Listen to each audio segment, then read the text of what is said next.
Okay, hopefully third tries the fucking charm. My internet is being bad. Battle, level tier list, casual, 100%. Not factor in Rehydrated, even though that would barely change anything. Kelp is in D tier. If you look at like all the other like tier lists of this, where like they're already like pre-made and you can see them, like people have submitted them. Kelp is usually, like, I think the highest I ever saw it was in, like, B, but most people put it at the very, very bottom. And, yeah, so one of the issues is too dark, like, on, when I was, PAL is darker than NTSC, composite cables, CRT, PS2, yeah, so I couldn't see when I was a kid, but this Area 1, it already is off to a bad start. I mean, the spatula at the end is just pretty easy to get, so that's nice, especially because then, like, you have, you can just explore a bit if you want. This part's, like, a little, like, hard to figure out. Like, there's just, like, little bits of this area that are just kind of, like, hard to figure out, I guess. Okay, yeah, it does seem to be working now, the internet. Hopefully. Oh, yeah, and also, I don't have any component gameplay to show you. Shall we, brev? I don't know, this game has, like, a lot of little moments where, like, they want you to do some, like, kind of complicated... Well, maybe not complicated, but, like... You can jump down to the fucking sock from here. I already grabbed it in this playthrough, but yeah. Anyway, yeah, I do like that you can just get to the end here, so if you don't want to do all the other shit, then, And I also do find it funny that Mrs. Puff, like... She's basically ditching class. She was like, yeah, SpongeBob. He didn't know that there was a class going on, so then she had to lie and say the lost campers. It's pretty funny. But yeah, and then Area 2, I also am not a fan of at all. This area is just complicated. I always hated it as a kid. Now, you can exploit this, but again, we're supposed to be, like, talking, like, casual. Yeah, there's still, like, some stuff you can explore here, but... Yeah, not really a fan. Where am I going? Okay, well, yeah, so you throw that. I mean, one of them's already basically done for you, so that's nice. Bruh. Yeah, also, yeah, Patrick's not really good at handling sleepy times, but obviously the game throws you a bone. This spatula is pretty easy, so that's definitely appreciated. Oh my god, the internet. Is this just one of those internet moments where I'd have to, like, reset the router for it to, like, not be cringe? Because, like, bruh. I think I fucked up the timer and stuff. But, yeah, this beginning area is, like, fine, I suppose. This part, I always, like, don't know what to do. Oh, yeah, that was another thing I said before I stopped the recording. Like, yeah, maneuvering around there is kind of hard. Like, I have a lot of experience in this game, obviously. Like, I'm more knowledgeable on this game than 99% of players. And even then, I still pretty consistently forget, like, something in Kelp. It's, like, the only level, I think, if I recall correctly, where I just, like, genuinely... Oh, did I fuck up? Oh, bruh. I was trying to show something in this, and then I fucked up, I think. Oh, well, I mean, I fixed it anyway. I don't like that the buzzbot keeps spawning, because, like, it's just, like, could you imagine, like, getting a Tiki all the way here and then you just get fucking zapped by the buzzbot? I feel like that's a bit much, bro. But, yeah, and then, like, finding the buttons and everything is, like, kind of complicated. And they're fucking greedy, charging you clams, bro. I don't know what is up with this game and, like, the clams. But, yeah. I don't know why I'm standing still so much. Yeah, there's, like, buttons on the side, and then there's, like, 1,000 shiny clams you gotta pay. There's, like, a bungee hook thing, and there's, like, nothing there, really, except for, like, a small amount of shinies.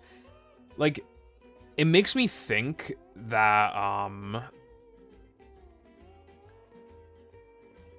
God, I really don't like that, by the way, that, like, that only spawns, like, after... Like, imagine if the buzzbot zaps you. Or, like, you accidentally throw the Tiki off or something. And, like, this should spawn when you reach the Duplicatortron, this, like, vine thing. Anyway, I forgot what I was saying, but yeah, I just think it, like, just takes too long to get... Oh, yeah, the bungee thing. I bet in the beta there was a sock there. It's so pointless as it currently is. There must have been, like, a sock there or something. Also, why would you even be there as SpongeBob? I don't know why I'm face palming. Well, not face palming, but I don't know what I'm doing. Anyway, so not great. You know, a lot of kids, I feel like, would give up around this area. Like, when I was a kid, I would get, like, 1 or 2 socks. I would grab, like, the first spatula and maybe also the spatula with the freezy fruit, and then I would be, like, done. So I would avoid most of the rest of the level. Yeah, and then, God, caves, I fucking hate caves. It's so bad, bro. The problem is, right, crystals, like, if you're doing caves, you basically also have to do crystals, because it's just, like, it's not really harder, like, than just, it's so, like, on the way that you, like, basically have to do it, right? And I just, like, I don't understand how this is, like, even remotely enjoyable. Like, you fucking... You know, I don't mind a bit of puzzles, but, like, fucking hell. So, obviously, like, if you're playing this for the first time, you're not gonna know to switch back to SpongeBob after spawning the thing. So then, you know, you grab the crystal, and then you're like, damn, I guess I'm walking all the way back. Wait, what am I doing? Yeah, I'm walking all the way back. And then you switch to SpongeBob, right? And then you gotta walk all the way, all the way over here, right? Cruise bubble this. And then again, you probably wouldn't know to switch back, but... Yeah, then you walk all the way back again. And then you walk to the next part. Except I'm grabbing my tiki. Like a boss, I'm grabbing my tiki. Miss the guy because you suck. Throw it at the fucking thing. Wow, I actually got... Bro, look at my... Did you see my face just then? That is some fucking bullshit, bro. Did you see that? Anyway... Yeah, grab the crystal, because, again, it's like, you, like, there's no reason not... And then you gotta walk all the way fucking back. Right? You gotta walk all the way back. Thank God. And then you walk over here... And then you cruise bubble the thing. And then finally you get to this area. And what do you do here? Well, I mean, you can do this. Thank God we're making some progress, right? But then, you know, if you want to make some real progress, you gotta walk back. Yes, let's go. And then I forgot to... I managed to miss the bot, although I knew the exploits, but yeah. They definitely should have made that that box like have a fatter trigger so that you can't miss that shit. Like, yeah, you should walk near it anyway, but like, come on, that was kind of stupid. And then yeah, it's just like a whole lot of back and forth, and then like, I think there's like one part where I think you're supposed to use a fruit, but I think I was able to use the stone tikis. I'm not sure. But yeah, and then you get the fucking crystal. Also, if you load out of this area and load back in, I'm pretty sure the entire thing resets, which is like... I don't remember if Rehydrated does that, but I'm pretty sure the original does. But yeah, then we're just gonna climb up this. Also, if you slam... I think if you kill the Monsoon, I think that's his name... I don't know, someone said before if you kill him, the game crashes, but I don't remember if it was just killing him at all. Like, as Patrick. I assume it's if you slam him, specifically. I'm pretty sure somebody said if you slam him, the game crashes. Which, to be fair, you probably wouldn't think to slam him, but yeah, could you imagine, like, doing all this, and then you slam him, and then the game fucking crashes? Like, good God. And then, obviously, I don't even think you're supposed to do this. Well, actually, no, I think yeah, no, you're definitely supposed to do that. And then... Luckily, I have a spare stone tiki. I think you're supposed to use the melon, but I don't know. Yeah, it's just like a whole lot of just... Yeah. I feel like this level is just so different from the other from the other battle levels. It's just like... This is the only one that's going in D tier, just so you know. And even then, it's like a D+. It's just, you know, it has good music. There are a couple spatulas and stuff that aren't bad. I like the slide. The slide is cool. I know that the way the battle levels like to work is that they generally kind of loop back around, kind of. Or, like, you know, they have a way of, like, feeling complete, even though it's, like, open. So, like, JF, like, you go down the slide, it takes you back to the beginning. Downtown, you go through the lighthouse, it takes you back to Area 1, like, near Sea Needle. Goo Lagoon, you take the trampoline back to the beginning. Rock Bottom, you kind of loop in a way, not right back to the beginning, but you loop back to Area 1. Mimile, you loop back to Area 2, kind of with the prawn boss. Not exactly, but you do go from Area 3 directly to Area 2, so that you can do the prawn. So it's kind of like a loop. Sand Mountain, well, I mean, that one's kind of, you know, you just go back to the beginning of the areas that you warp to, you unlock with shinies. And it's the same kind of thing here. Dream kind of goes against that a bit, but, you know, for the most part, that's how the levels play, right? Kelp is not... I mean, Kelp is like that. Because you take the slide down, it takes you back to the beginning. I like when the levels do that. Most of them do that. But because of how this level is, I would have preferred if, like, they didn't do that for this level. Like, they just let you go to the slide immediately, and then you just couldn't go backwards from the slide. That sucked for the run, but again, we're not supposed to be factoring the run. And that... I only want that because Swamp, and especially Caves, are so bad, but, like, yeah. Because then you get 2 spatulas, or even just one of them, quite easily. Well, that would break it a bit. Maybe you should just have the spatula not spawn. Well, yeah, I don't know how you'd make it work, but you just have SpongeBob go, like, be at the top of the slide when you go through the back. You know, just make it something, you know, somehow make that work. It wouldn't really make sense, but because this level is not very good... I think that would be a lot better, because then you get 2, especially 1 spatula quite easily, possibly 2 relatively easily, and maybe even, like, because it's like a sock on the slide, if you know to get that. And then you can even get some shinies from that, because, I think there's some enemies on the slide, I think. And, yeah, that'd be pretty nice. But yeah. I think they really fucked up with this. Like, I understand, you know... You can have a level that's a little more puzzle-based than the others, but, like, Mimile is a bit like that anyway, with the ballroom and towers, spinning towers, but I know that's literally just a clockwise thing, but what kid would think to do that? I never thought to do it as a kid. But yeah, this whole thing is a bit of a mess. I also think the Shush Tiki in Area 1's a little cryptic, but not really a big deal.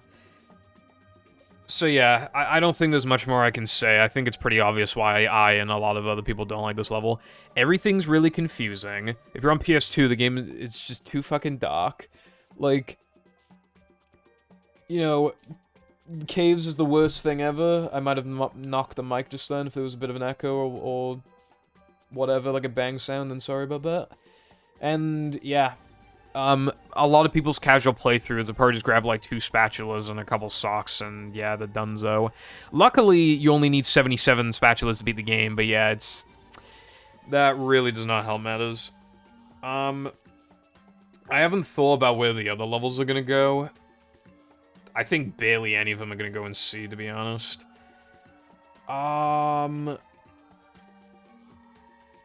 Let's see, this is gonna be a bit difficult. Well, I guess I should talk about the hub a little bit. Because, you know, it's the first area of the game. I like hubs. I wish Movie had a hub. Hubs are cool. And I like this hub. I have a couple little issues with it. I'm not going to count the Patrick socks as, like, part of Bikini Bottom, because you don't really... I mean, in Bikini Bottom, obviously, the socks in Bikini Bottom, yeah, but not, like, the Patrick spatulas, because, you know... Kelp's socks are still Kelp socks and not Bikini Bottom socks. But I will count the crab spatulas, because even though you get shinies from those levels, you'll, like, never have enough to get all the crab spatulas without grinding. That definitely knocks the level down a bit, because, like, you will have to grind. It is absolutely unavoidable. You will. No matter how much of a dumb kid you are, no matter how many times you die, you will absolutely have to grind. Also, I like SpongeBob. I like the library and the bedroom and all that, but like the library is a bit weird because like it's supposed to act as a tutorial area for like all these moves that you can do. I don't know, but it kind of feels like it. I don't know, like just like with all the signs and like they're just like you can press X to I don't know. It's really like it's such a baby area. It's so weird. And if you want that sock, you're gonna be forced to read some signs. This is a bit annoying if you already know what you're doing. I jumped on top of the sign. And it's a bit weird that they, like, feel the need to give you a tutorial on, like, bashing when Bubble Buddy, like, tells you how to bash and stuff, like, when you get to the thing. But yeah, not a bad area to hide a sock. I think the area probably should have been repurposed a little bit, though. I honestly don't think, really... I think maybe, like, one sign. I think the rest are unnecessary.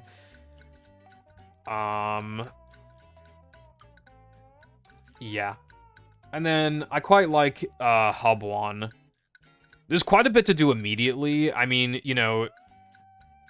It quickly becomes apparent, like, the kind of, like, what the hub is like as you... Like, what's gonna be like in the other areas, too, as you explore.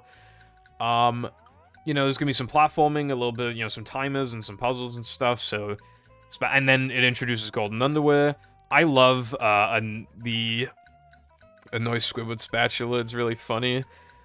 I do think the, I don't know, like...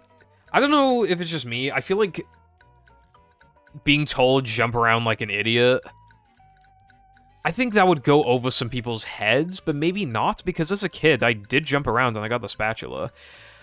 So I'm not sure. Yeah,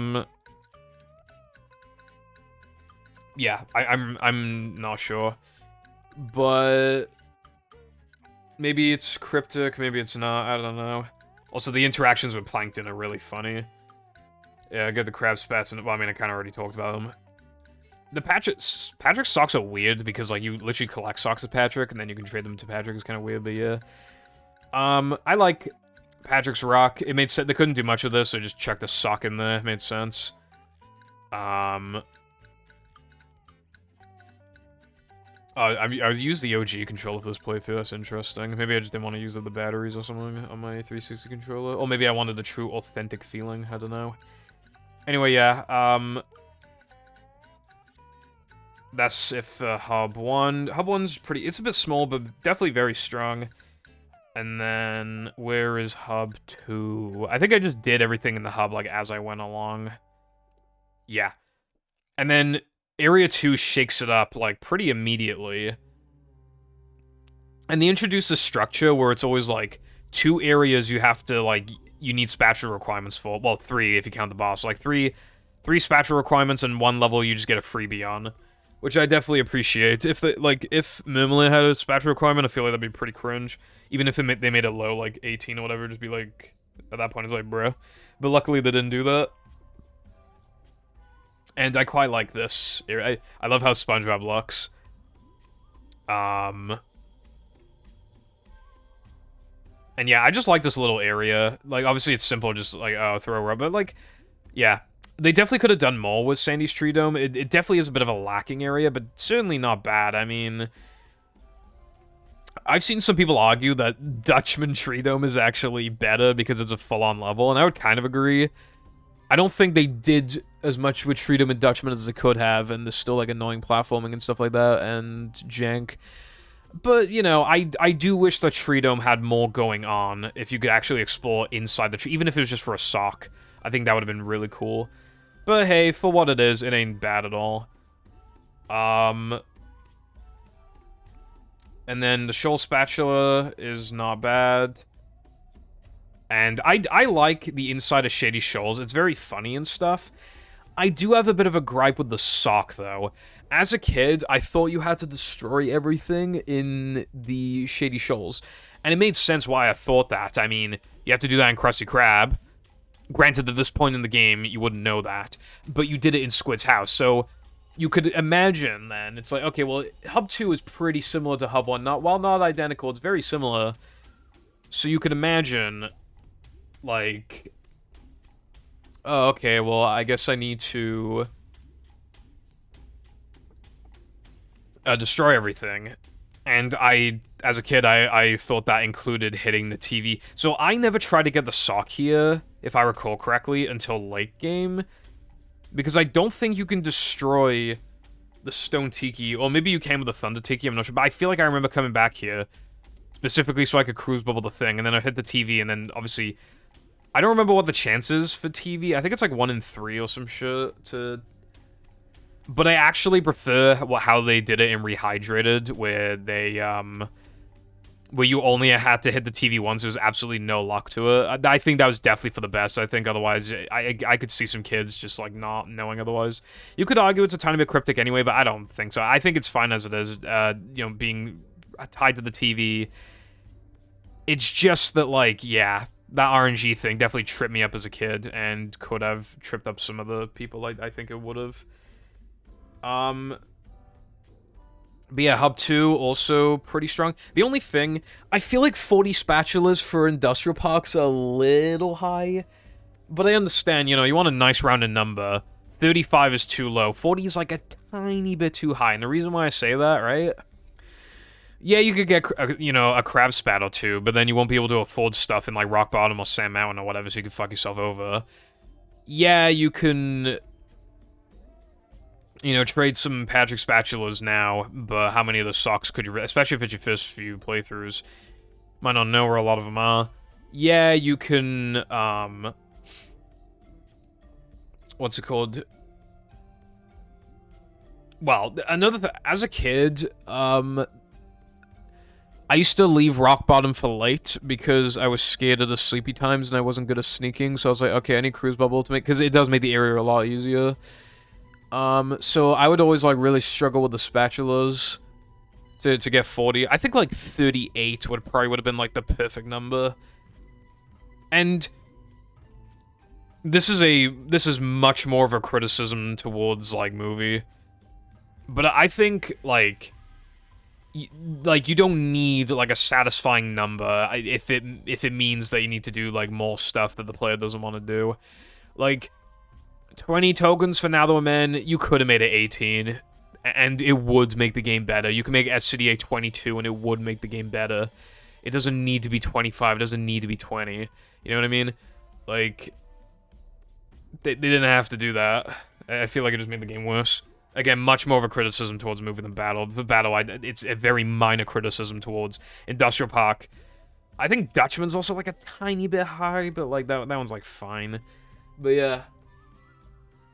So that's Area 2, and I'm quite a fan of Area 3. Did I even immediately do Area 3? Yeah, I did. I quite like Area 3, although I was quite bad at Krusty Krab as a kid. My only problem with Area 3 is that you can't exchange shinies with crabs until you take the robots out. I mean, I did say, like, you know, yeah, you want to reserve the shinies, like, as much as you can for the levels anyway, but again, if you're just casual, you probably don't know that. Like, and I know it's, like, that's Krabs' main priority, but he could have, I don't know, he could have just had text that was like, have you taken out the robots yet? No. Oh, well, in the meantime, do you want to fucking spatula? Like, you know... Like, they could have just done something like, I don't know, I don't think it was like, I know it's not actually, like, that hard, but I don't think it was really worth, like, gatekeeping. That's probably not the right word to use there, but yeah, I don't know, I just felt like it was kind of unnecessary. If somebody doesn't want to do Krusty Krab, like, I don't think they should have to. I mean, you could argue, like, oh, well, it'd be a bit weird to, like, beat the game and, like... You know, it'd be a bit weird to beat the game and not... even defeat the robots in the Krusty Krab. But, like, I don't know, I mean... You don't have to do a lot of things because of the spatula requirements. It's not a linear game, so you don't need to do that at all.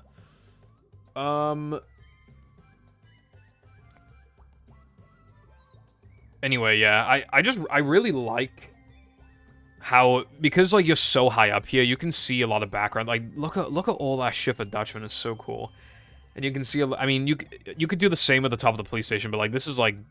And this and Shitty Shoals give you, like, the best view in the game. It's, like, so nice. Like, this, like, the hub is so good at making you feel, like, the full, like, scope, you know? Like, as a kid, you think that these areas are actually, like, fully loaded in. Like, and you can compliment that, you can give that compliment to, like, every level, but I feel like the hub is, like, hub and, like, JF are, like, especially good at it, and downtown, actually. A lot of levels are really good at it, but this is one of, like, the best examples of it, I feel like. Hub's excellent at that. Anyway, a Krusty Krab is pretty fun. I think having to destroy everything in the Krusty Krab is a little overkill. I think they should have just had it just be Tikis. I feel like this stuff that people wouldn't think to destroy, like bags of flour or like the fucking ketchup and mustard. I feel like that's a little, like, you know. But of course, when you know once, you know forever, so it's not a huge deal. And I don't mind the chum bucket thing at all, you know. So yeah, and that's basically it for Hub. I do quite like Hub. Has a lot going for it. I think it's a little small, and a couple socks are a little cryptic, and I don't think they should have gatekept the crab spatulas, and I think the crab spatulas in general are oh wait, there's also the theater. Okay, I love the theater, I really do. Should have been a 100% completion bonus. Absolutely should not have. Like, I think the theater costs almost as much as the crab spatulas. I think the... Oh, no. I think it costs more. If I recall, I think the crab spatulas are 38.5k, I think. While the theater's 40k, right? Yeah, so... I get, like, oh, you get rewarded for grinding, but I feel like the grind is 100%. I really, really think it should have been a 100% completion bonus. I mean, I like the cutscene at the end. I really do. But, like, yeah, I think they fucked up the... Because it's already... Like, the shiny requirements are already, like, overkill anyway. Even if you removed all the clams in the game, I still think it would, like, maybe be too much. So then you also got the theater as well. When I absolutely love concept art so much. I love beta things. I love just like the process of like, oh, this used to be in the game and it's not. Well, why wasn't it? And was it too hard to implement? Did it just not fit the level theme? Was it time constraints? Or maybe it indicates like a level was originally gonna be harder or easier, or it was gonna be a boss in the level, like like Robo Squid or whatever. Like there's so much. I don't know why Murmur is so quiet. Whatever, if I crank it up, I'll forget to turn the volume down afterwards, and then all the rest of the tracks will be ear rape, so, yeah. Anyway. Has a lot going for it, has some stuff going against it. I think for now, I'll put it in, like, B. Like, I'm thinking, like, high B. Alright, JF, I think it's gonna go in A, maybe. I quite like JF, but I do have a few issues with it. I mean, nothing's, like, perfect, obviously, but... I think it's a very good introduction level. I mean, it's fucking huge, and it's quite easy, and it looks very nice and vibrant and everything, and it's quite funny, and it just, again, gives you a really good indication of, like, what's to come. I think this clam... I know it's easy to get 125 shinies, but I still feel like it's just like, I know it's to get you comfortable with the idea of these existing. It's just like, I don't know, it's kind of unnecessary. I don't know. I mean, it gives you that cool plane animation thing, but yeah. Anyway, all the conversations in this area too are the way Squibbit and Gary are very funny. And one thing I love about JF is that you climb up. You climb upwards, and what that allows you to do is kind of look down at the level, from like a high... See, look, like from here, I can look down if I want to. I can look down and be like, damn, I explored all... It's incredibly satisfying. Like, the problem with, like... Well, I say the problem, but, like, usually with how games are structured, like, if they're, like, flat or they go downwards, you can't see the progression you've made, you know? You can only guess, really. Like, what I really like about this is that you can see the progress that you've made because you've explored all of this. Like, you've gone past it. And JF is very good at that, barring one area. And yeah, the shinies everywhere, and there's this big open area. It's really good at introducing stuff to you. I'll get to the criticisms a bit later. I like the dilemma area. Although one small thing is that I don't like that after you're done with dilemma. Like if you're done with dilemma, but then you don't make it to the next objective, you have to go through all that shit again. Well, I mean, you can walk. The platforms will spawn, but yeah, I think it's just a bit like I don't know. Maybe there should have been a box like here or over here. I don't know. Like after I'm not sure. You'll see why I like how I said I leave the criticisms for later. But yeah, then you got caves. I do appreciate that they're switching it up a bit. You know, this is very different. Like this is more of like a more difficult little task, and that's, you know, just gives you something different to do in the level. And you get to just, you know, it gives you a good while to figure out like how to, you know, play as Patrick. And then you get to Area 3, and it's nice and open again. Drain a Lake. I was always scared of Drain a Lake as a kid. I don't know why. Like, I think the Hammer Boss just scared me because they're quite, like, fast. I think Patrick and Mrs. Puff have really good, like, chemistry. Surprising. Like, this have surprisingly good chemistry. I love the, student starfish episode where he just calls it Big Fat Meanie at the end. Yeah, they work really well together, surprisingly. Anyway, yeah, a little fun objective. I quite like this one. Even if it's quite simple, I like it. And then, again, just gives you a nice big open area again. This part is easier as SpongeBob, and there isn't much of an indication that it's easier to switch to SpongeBob here. The only thing is, like, the shush tikis, which I think it only makes you read the sign if you,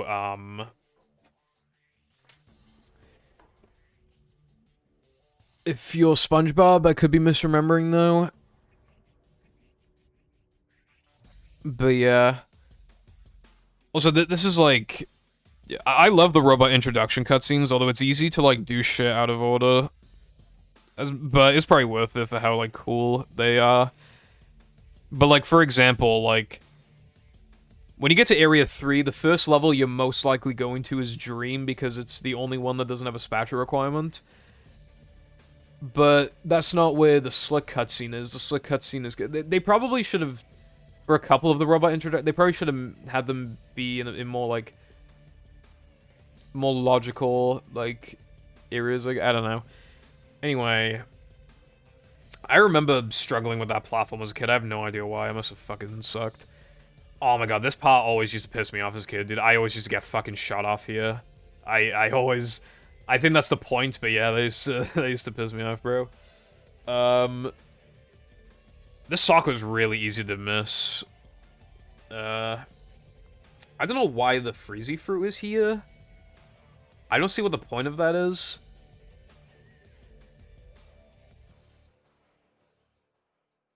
But yeah. And then you just... oh my god, getting shot off here as well. God, that's the worst. But luckily, I am PogChamp, so that didn't happen. I do like that the Tartars just fucking die if they take too much fun. Like, I'm glad that it does that. And then you get the King Jellyfish boss fight. It's pretty simple, but, you know, it's just the first mini-boss. It's, like, fair enough, you know? Oh god. Internet. Internet, why have you... I'm not even doing 1080p. I'm doing 720p, and it's still having a hard time. Luckily, I don't think the music's been buffering at all. But yeah, this is just like a fun little thing. And then you go down the slide, which is like very cool. Again, I love when the levels like lap around and you can just see you can see downtown and Goo Lagoon. It's like so cool. I don't know why Larry's at the bottom of the slide. That's like really weird, but yeah, whatever floats Larry's boat. All right, so I love the music is very good. I mean, I've heard it a billion times, so I'm a bit sick of it, but yeah, the music, JF is very good music. Like, a lot of the sock locations are pretty fair for the most part. It's got, like, some variety of gameplay. Like, it's just a huge area that's just, like, it's very fun to explore. Not, like, insanely baby easy, but it's not, like, hard at all, so it's not, like, unfair. It's really good at introducing the idea of, like, of certain things to you, like the clams and stuff. Yeah, all around, very good level, but I do have some criticisms. So, first of all, I don't see what the point is of its backtracking. The only levels in the entire game with backtracking are JF and Downtown, and obviously, but before anybody goes like, oh, but the movie backtracking, bruv, literally the movie backtracking. I know the backtracking in that game is fucking horrendous. I'm not saying it's not. What I'm saying, though, is that while the backtracking in this game is not bad, there's so little of it that you have to wonder what the point is, which makes me think that there was going to be more backtracking until some of it got scrapped. So what kind of backtracking am I talking about? Well, there's the bowling the pins here, which the best way to get to that is either to warp back to the beginning, go through the box, and then jump down and then walk over, or warp to Dilemma, and then go through the Dilemma, the gate, back to Area 1, and then jump down. So obviously the former is better, but yeah. You'll think to do one of those two things. And then as for the cruise bubble button part, you need to warp back to Drain the Lake and then walk for like a minute until you get to the thingy. And then you get a sock. They're not really... They're introducing... They're fine socks. I mean, the bowling pin one is pretty fun just because it's something different. The cruise bubble one's a bit whatever, but again, it's just like not bad, you know, it's just pretty whatever. But the thing is, though, is that, like, I don't know, it's like, I think while these are completely inoffensive, after Downtown, there's no backtracking. So it's introducing to you this concept that doesn't apply to basically any of the other levels. So they're pretty whatever little objectives. They're introducing something to you that doesn't actually really come up. It's very odd. And then there is a sock that I genuinely really do not fucking like. Where is it? It's probably at the end here. Yeah. This is just really, So the way that you do, like, the best way to get the sock that I'm about to show you is to either warp to, Plankton and then go back, or warp to Dilemma, go through the box, and then walk all the way up to the bus stop and then walk back. I think the former is probably better. But then, yeah. See, look, now I gotta walk all the way back. Right? Gotta walk all the way back. And then you go through the thingy. And then you either jump down or you take the box. I wasn't sure which one was faster, because if you go back to the beginning, then you gotta do a bit of a... Okay, I think jumping down is probably like a little faster. Yeah, and you gotta walk all the way over here, and then you gotta throw the thing. I feel like this is really unnecessary. Also, you can get this sock for free as well. That's probably unintended, but yeah, you can do that. Yeah, why? Like, this is so unnecessary. I don't know why they make you do this. It's not the end of the world, but like, I think while I like the socks overall, but one of my issues with them is that they're very like inconsistent with like. Sometimes the game makes you do a lot to get 1/10 of a spatula, right? Could you imagine if all of that was 1/10 of a spatula? Like, if there were an actual objective in a level for a spatula and you did all that and you found out you were 10% of the way through, you'd be like, bro, I'm not doing this objective, right? I feel like what makes the socks so like enjoyable to collect is that a lot of them usually take like a max of like 20 seconds, you know. They feel so short that you don't mind getting them because they're on the way, or it's just fun because it's like, oh, I figured out how to do this thing and a sock appeared. Like, that's cool. But like, this is like an example of like a bad sock. I mean, there's 80 of them, so some of them are bound to be bad, but you know what I mean. All this work for, I don't know, it's just like overkill. Of course you can exploit it again. It's supposed to be looking at it like from a casual perspective. Yeah, I don't know. For 1/10 of a spatula, I really think this is like too much. There should have been, like, maybe a bus stop just randomly spawns you after you rescue Patrick, or I don't know, something. Well, again, a box next to the bus stop would have also made things a lot better. And keep in mind, I mean, these are Xbox loads. Could you imagine like PAL PS2 loads on like a dirty PS2 and a badly scratched disc? Can you imagine how fucking long it would take? Yeah. Also, the Bikini Bottom has this issue too in the library, but JF has you reading 4 billion signs, and it's really fucking annoying. Like, they will not... I don't know why, like, there are parts of this game where they really hold your hand, and it's kind of annoying. I mean, this is by far the worst of it. Like, there are so many signs, and if you don't want to read them, you gotta... Like, it just... I don't know, just, like, things that immediately halt gameplay. They can be fine. Especially if they're initiating some kind of cutscene, then obviously it's fine. But it's just like, I don't know, there's just a lot of sign reading in this level. And also, I'm not really a fan of the caves. I appreciate them doing something different and something a bit challenging. Well, first of all, I mean, this is extremely minor, but I've always had a bit of a pet peeve. A lot of the time, it didn't happen this time, but a lot of the time when you target... When the hand is targeting and then you throw it, it won't actually break the Thunder Tiki, it'll break the Tiki next to it, which is like, bruh. That's incredibly minor, I just felt the need to bring it up. I've always been salty about that since I was a kid. But also, again, what I respect about JF is that you keep climbing up these big hills, and you can look down and see all the progress you made. Especially because you can see, in the distance, areas that you're about to get to, or areas you have already been to. My problem with caves is that it's so different from the rest of JF. I have no idea how much progress I've made through the caves itself. I have no idea. And I don't like that, because like the rest of JF is not built like that. I think that's all the criticisms. That might have sounded like a lot, but everything I said was minor. It's just that one sock that I really don't like. Oh, and there's a pretty well-hidden sock here. I don't mind it in itself, but like... If you miss the sock, I mean, you gotta do, like, almost the entire fucking thing again, which is just like, bruh. But yeah, not really a big deal. So yeah, I think JF is very good overall, but just all, like, the sign reading, a few of the socks, and just, like, I'm not really a big fan of caves. I feel like, you know, like, high A is, like, fair. I don't know. Alright, downtown's gonna be a bit of a hard one, but I think it's also going in A. I really like downtown.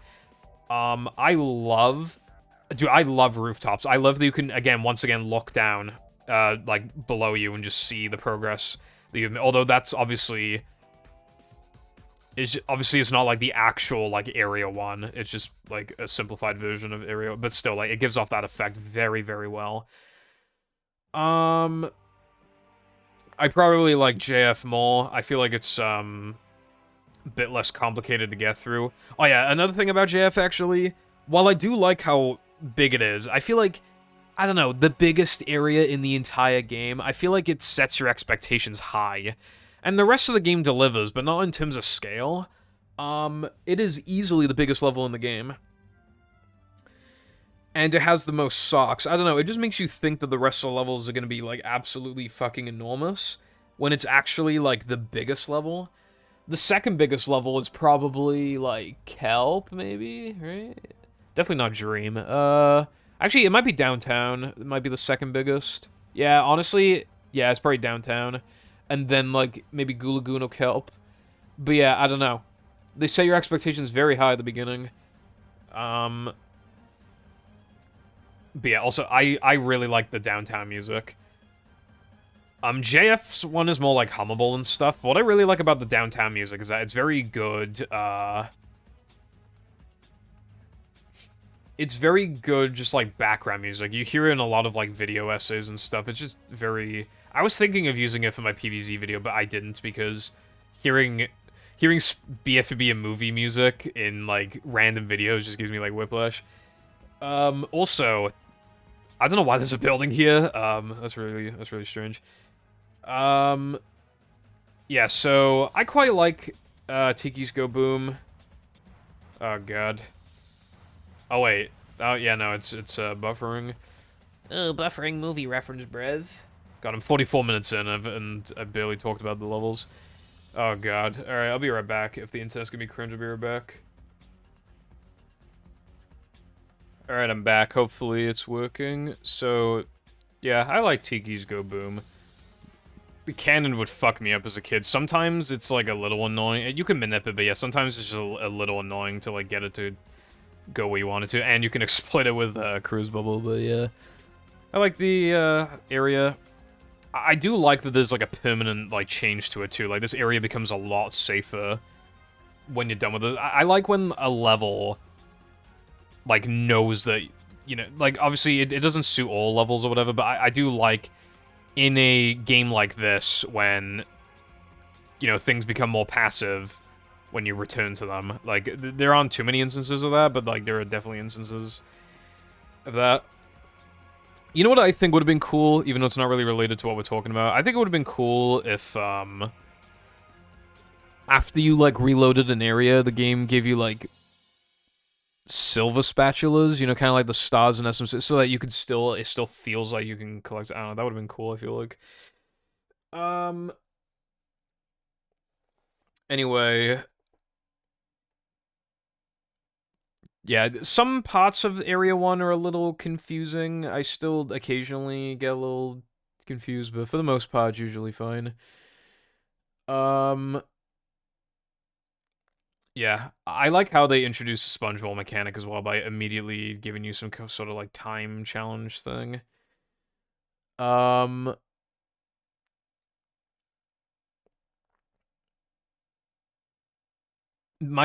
thing is though, I will say like, I feel like it's really easy to miss this wheel, but again, that's just one of those ones where it's like, you'll, you know, you'll not know the one time and then you'll know the other times. Oh, the battle soundtrack's already done. Alright, let's, just go back to the main music then. You can make that jump in Rehydrated if I recall correctly. I'm pretty sure you can make that jump. I like this little section. Even if you fall down, you'd hardly lose time, so it's like fine. And then again, like the level's being very aggressive, but then you like slam the thing, and then yeah, I feel like this. Yeah, I mean obviously you gotta be Sandy. Well, I don't know if you have to be. I don't know if you're supposed to be able to. But yeah, like that's how I always. Oh no, there's this part back here. But yeah, I feel like it makes it look. Oh no, actually, yeah, okay. I think you're supposed to do this as fucking Sandy. I'm not 100% sure. Anyway, yeah. Again, just like you know, the level updating. You know, made the area more passive. I like. One thing I really like about Area 1 is that it opens up more. Like, you use these T-keys to break open areas, and you make everything, like, more passive. You destroy the cannons and stuff. Like, it's really cool. You gotta remember to hit that dupe. Hopefully you remember to do that, or else... Yeah. Sky said something in the chat that I agree with. Criticism for later. When you exit the lighthouse, you can't get back into it. They should have made it so you could get back in if you wanted to. Because if you missed a sock, then, you know, you're gonna have to do the whole lighthouse again, which is like, bleh.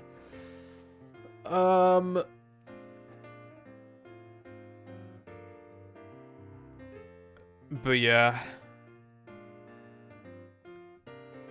And I think they do a good job of, like, introducing Sandy and, like, what she's capable of. Now, unfortunately, they made Sandy too good, so the best character, the most fun character to play in the game is not even SpongeBob, it's Sandy, but, you know.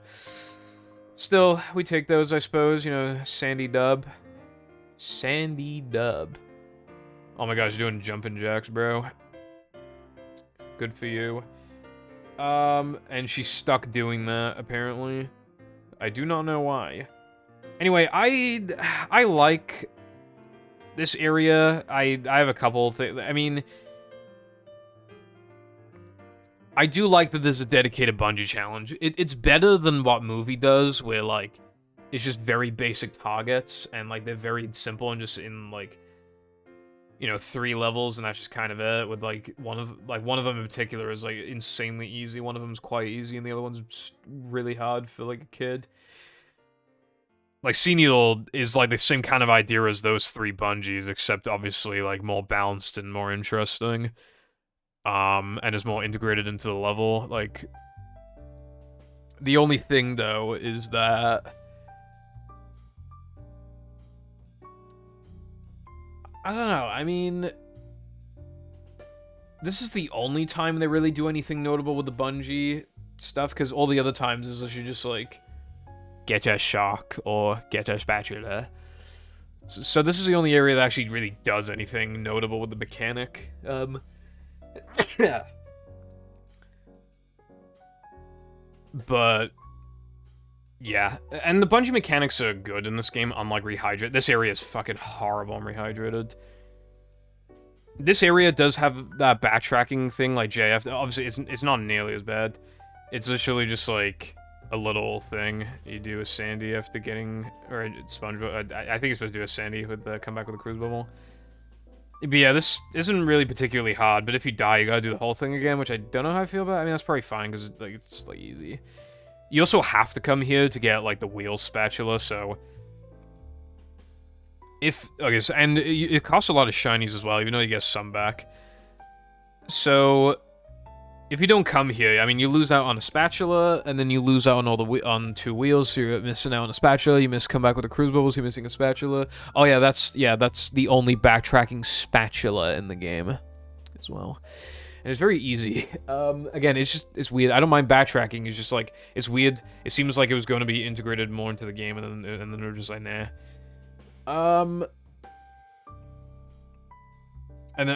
Sock. So yeah, this area is pretty important. I think almost all of the clams, if not basically all of them, should be cheaper. That's what I meant. Anyway, I quite like this section of Sandy. I mean, it's pretty basic. They know how to like gradually build it up to become more difficult. Like the bouncing's all good. And if you fall down, you can just reload back to the beginning. Although there is a checkpoint here, so... As a kid, I always thought the lassoing these would give me a sock. Another thing as well, earlier you probably saw that I jumped on some tikis and made it to the wheel. I never knew like how to do that, so I would always drop down from this building, which was obviously that would waste quite a bit of time.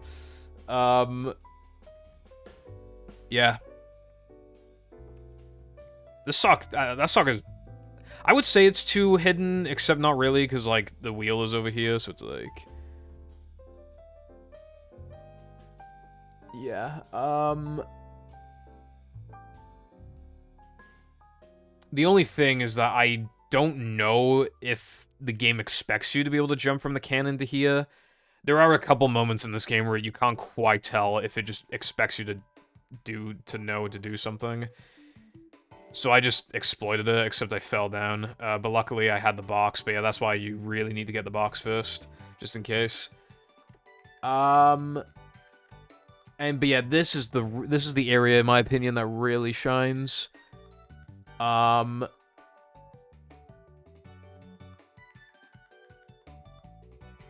quite like this. Oh my god, dude. I think it's just this video because like. It's not doing this with any of the music videos. When I paused the recording, I clicked around on a bunch of videos on a different Chrome tab, and it was working just fine. I think it's literally just this video. It's just, like, not wanting to work. But yeah, I like that big windmill. It's cool.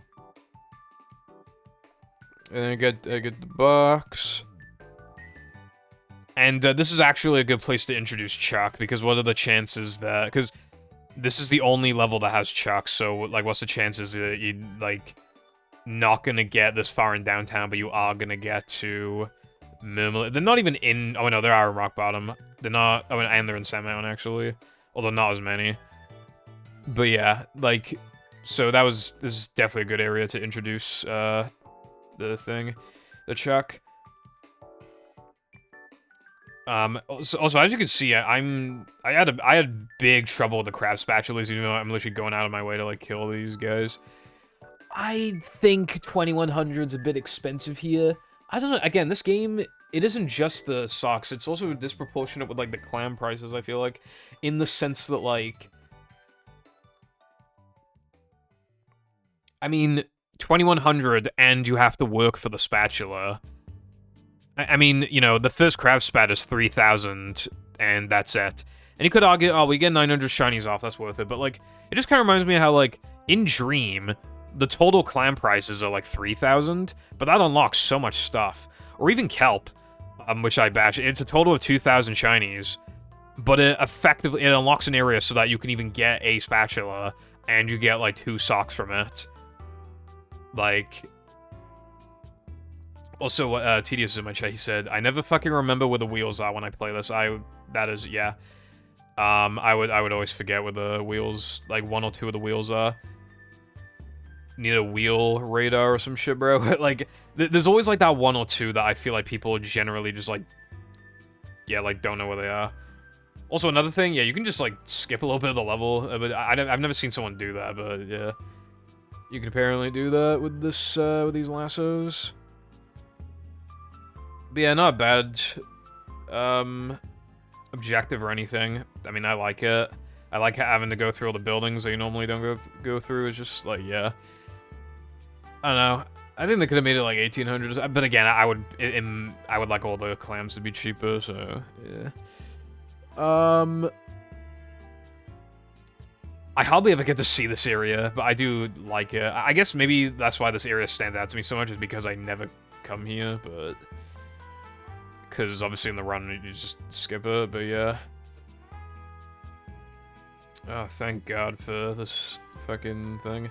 But yeah, I just look. I can just look down and see the areas I've already been to, and then if you look even further down, you can, well, not in this specific spot, but you can like see, well, like down here somewhere, I think is the Tiki's Go Boom area, and if I go face the other direction, you'll be able to see Sea Needle. You see, like, you can see SpongeBob's pineapple, and it's like so cool. Anyway, yeah. There's nothing wrong with any of these areas. Checkpoints are fairly generous, and... Wow, you can actually skip a lot of... Oh, wait, no, wait, hold on. Yeah, no, you can... Actually, no, I think this is different. Anyway, yeah, I forgot the fucking wheel. I don't know how... If they expect you to jump from... They probably do. But either way, I just had the hand grab me, yeah. You can, it's pretty easy to exploit parts of this level, I feel like, and in Rehydrated, it's, like, just as obvious. It's like, what's the point of a remake if you're not gonna, like, fix stuff like that? I mean, the game doesn't need much fixing, but, like, there's, like, little things. I guess that's how I describe this game. It has, like, a lot of, like, little flaws, but that's the thing, like, a lot of them are so minor, it's, like, individually, so who fucking cares? There's only a couple ones that are actually, like, notable, like, individually. And yeah, then we got Lighthouse. I quite like Lighthouse. It's... You know, it could have just had, like, oh yeah, just robots, like in Tree Dome, but, like, they do more with this, you know, breaking the plot, and, like, it gets faster, and, like, there's just, like, you know, a whole bunch of enemies here, and you can get a good combo with, like, the Tiki's. Like, this area is really good for shinies. And of course, but again, like, I think you should have been able to go back into Lighthouse, and Lighthouse should be already completed, so that, because otherwise, again, this sucks a bit of a bitch. But yeah, yeah, I think I'm done with the level, except for come back with the cruise bubble on that one sock. So, yeah, I'd still put it below JF, probably, because, like, I feel like it's a little more confusing, just, like, you know, a couple old socks and, wheels. Maybe I should rank it above JF, because I criticize more of JF. I feel like JF has a higher number of flaws. Oh, I also forgot to mention, the boss in JF, the boss music doesn't play until you die. It literally has the SM64 Bob on Battlefield, like, King Bob-omb issue, like, on the Japanese version, it literally has that exact issue. Although that's worse than SM64, because, like, you can get to King Bob-omb a lot faster than you can get to King Jellyfish.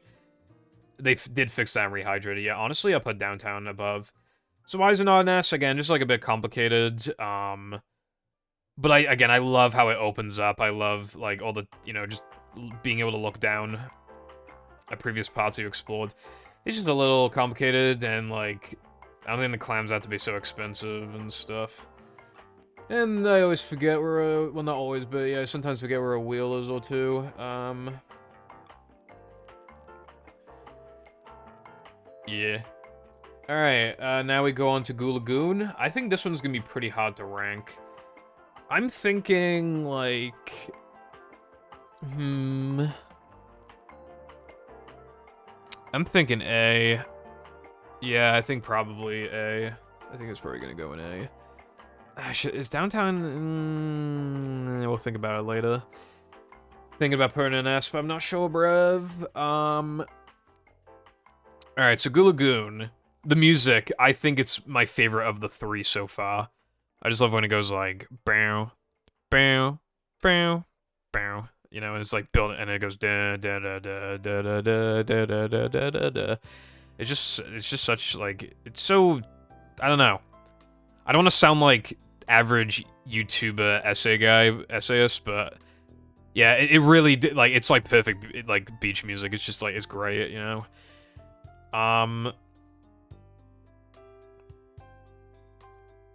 I hated Connect the Towers as a kid, and I don't know why, because all of the fucking things are literally 50-50s. I don't know how I struggle with this so much. In Rehydrated, they fucked it up with, like, the looping sound effects, but yeah. Not actually a hard spatula. I like how it loops, like, there's, like, a whole, like, purpose to it. It is kind of stupid that you can just, like, cruise bubble the fucking hammer bot. But hey, yeah, if you don't want to do this shit, you can just come back later. Ironically, this one could be called Come Back with a Cruise Bubble. Okay, here's another example, actually, of a sock that you just have to do a lot for, like, 1/10 of a spatula. With that sock that's up at the tower.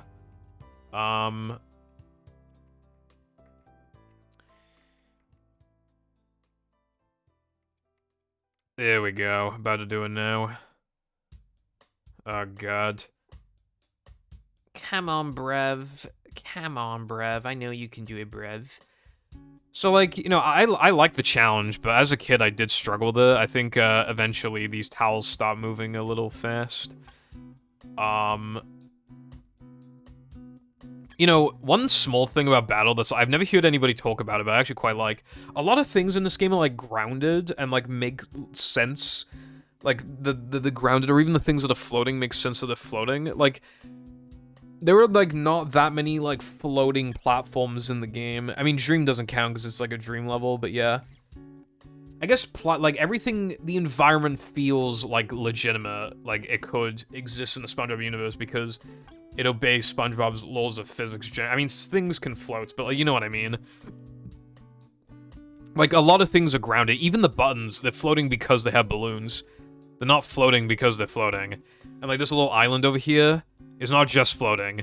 There's a couple, like, in movie, I immediately, I can think of, like, there's, a couple platforms in Now Man that literally just float because they do. This is, you can see that this actually, like, has weight to it, it's not literally just floating. And the floating tikis, you can give those a pass. You can just imagine they have a lot of air inside or something. I don't know what's up with these floating towels. Because, again, a lot of things are just, like, grounded, but maybe that might sound like a weird compliment, but I don't know. It's just something I thought about, like, a week ago, and I was like, oh, yeah. Game hardly has anything that's, like, floating, and when it does, it makes sense why it's floating most of the time. Anyway, yeah, that was quite a lot to do for a sock, but yeah. Save the children. I don't mind this task. My criticism with it, though, is that, like, I feel like it's too hard to, like, I don't know, sometimes you have to wait, like, 10 seconds for the kids to turn to actually be able to hit them. I actually prefer how they do it in Rehydrated, where if you touch, like, any part of them at all, not just the balloons, any part of them at all, it just counts. I really think that's a lot more fair.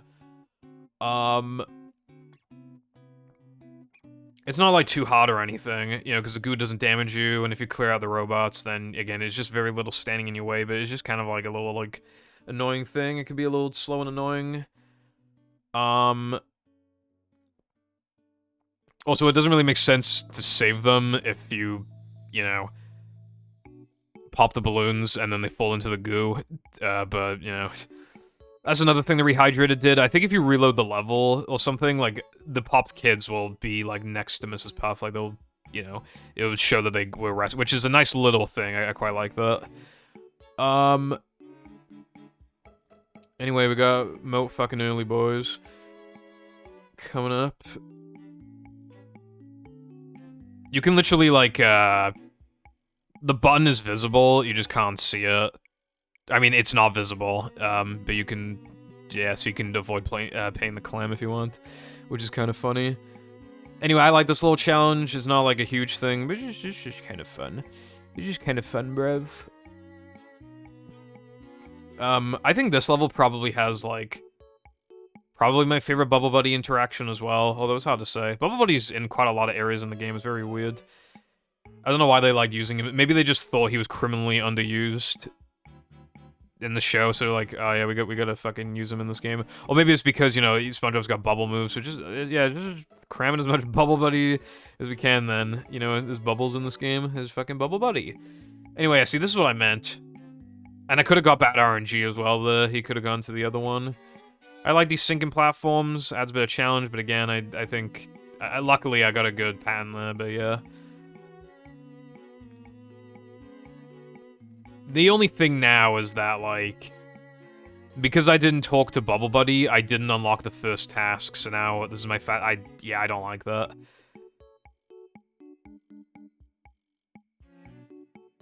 Well, it's not a big deal, really, but then, I don't know, it's just like a little thing. Dude, I was always bad at this climb as a kid. I was struggling at this suck, I don't know how. I love I think it's called King of the Castle. It's just fucking huge. Like, when you're a kid, I mean, obviously sandcastles just seem so cool, but imagine, like, actually, like, a castle so big, so, like, a dangerous castle, and you're just climbing it. Like, that's just, like, a cool concept. This game really, it can play with your imagination quite a bit. I wish downtown had, like, boating school or some shit. That would've been so cool, but yeah. They did a good job. Like, everything feels like you know, could be in the show. And I like the idea of, like, these giant castles. Though, if I recall correctly, I don't think they ever did anything with the idea of a giant castle until Sandcastles in the Sand in Season 6, if I recall correctly. Anyway, yeah, there's a couple obvious ways you can climb up this, but, you know, I'm doing it casually. Rather, like, a couple obvious ways in which you can cheese it. I think these beach balls are a little overkill. It's, like, fine. I just really like shooting, bro. Why do I have so many fucking Discord notifications, bro?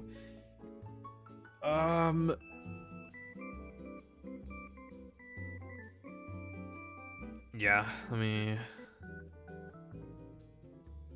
Okay. Not anything important.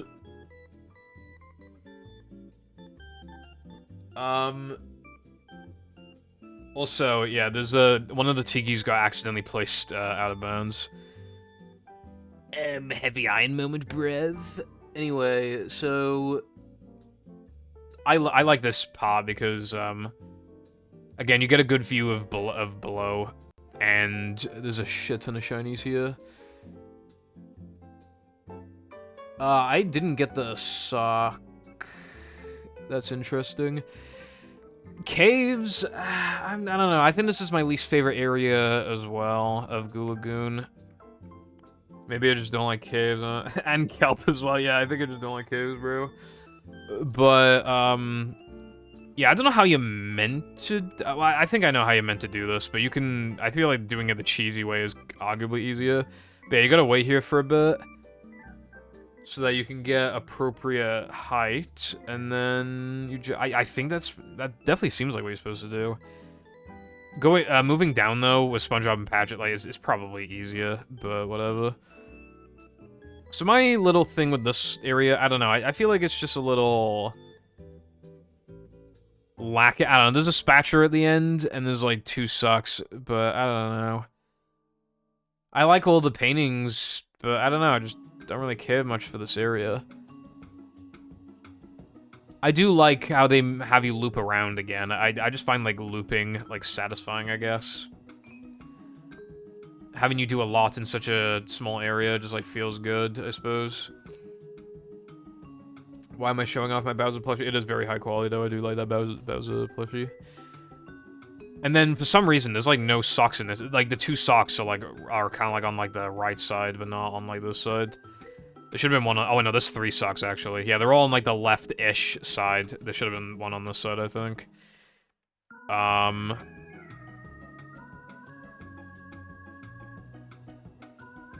But yeah, nothing, like, major or anything. Just, yeah, fine area. Oh yeah, while I do love that the game, like, does this, yeah, makes areas feel like they're already loaded in. Holy fuck, they did not give a single fuck with Pia, like, holy. Good lord, yeah, they didn't give a fuck. But anyway.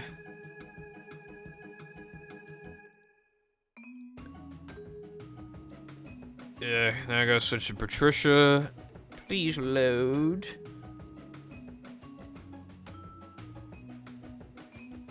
Alright.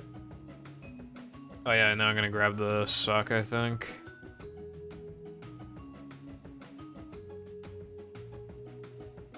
And you can also get one of the other socks while you're at it. I don't remember if I did that in the playthrough or not.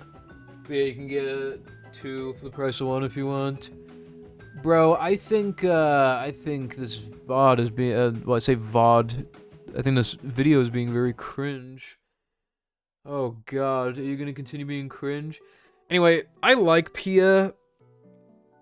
I think Glove World would have been cooler, but you know, I like Pia. I like Pia, it's still good.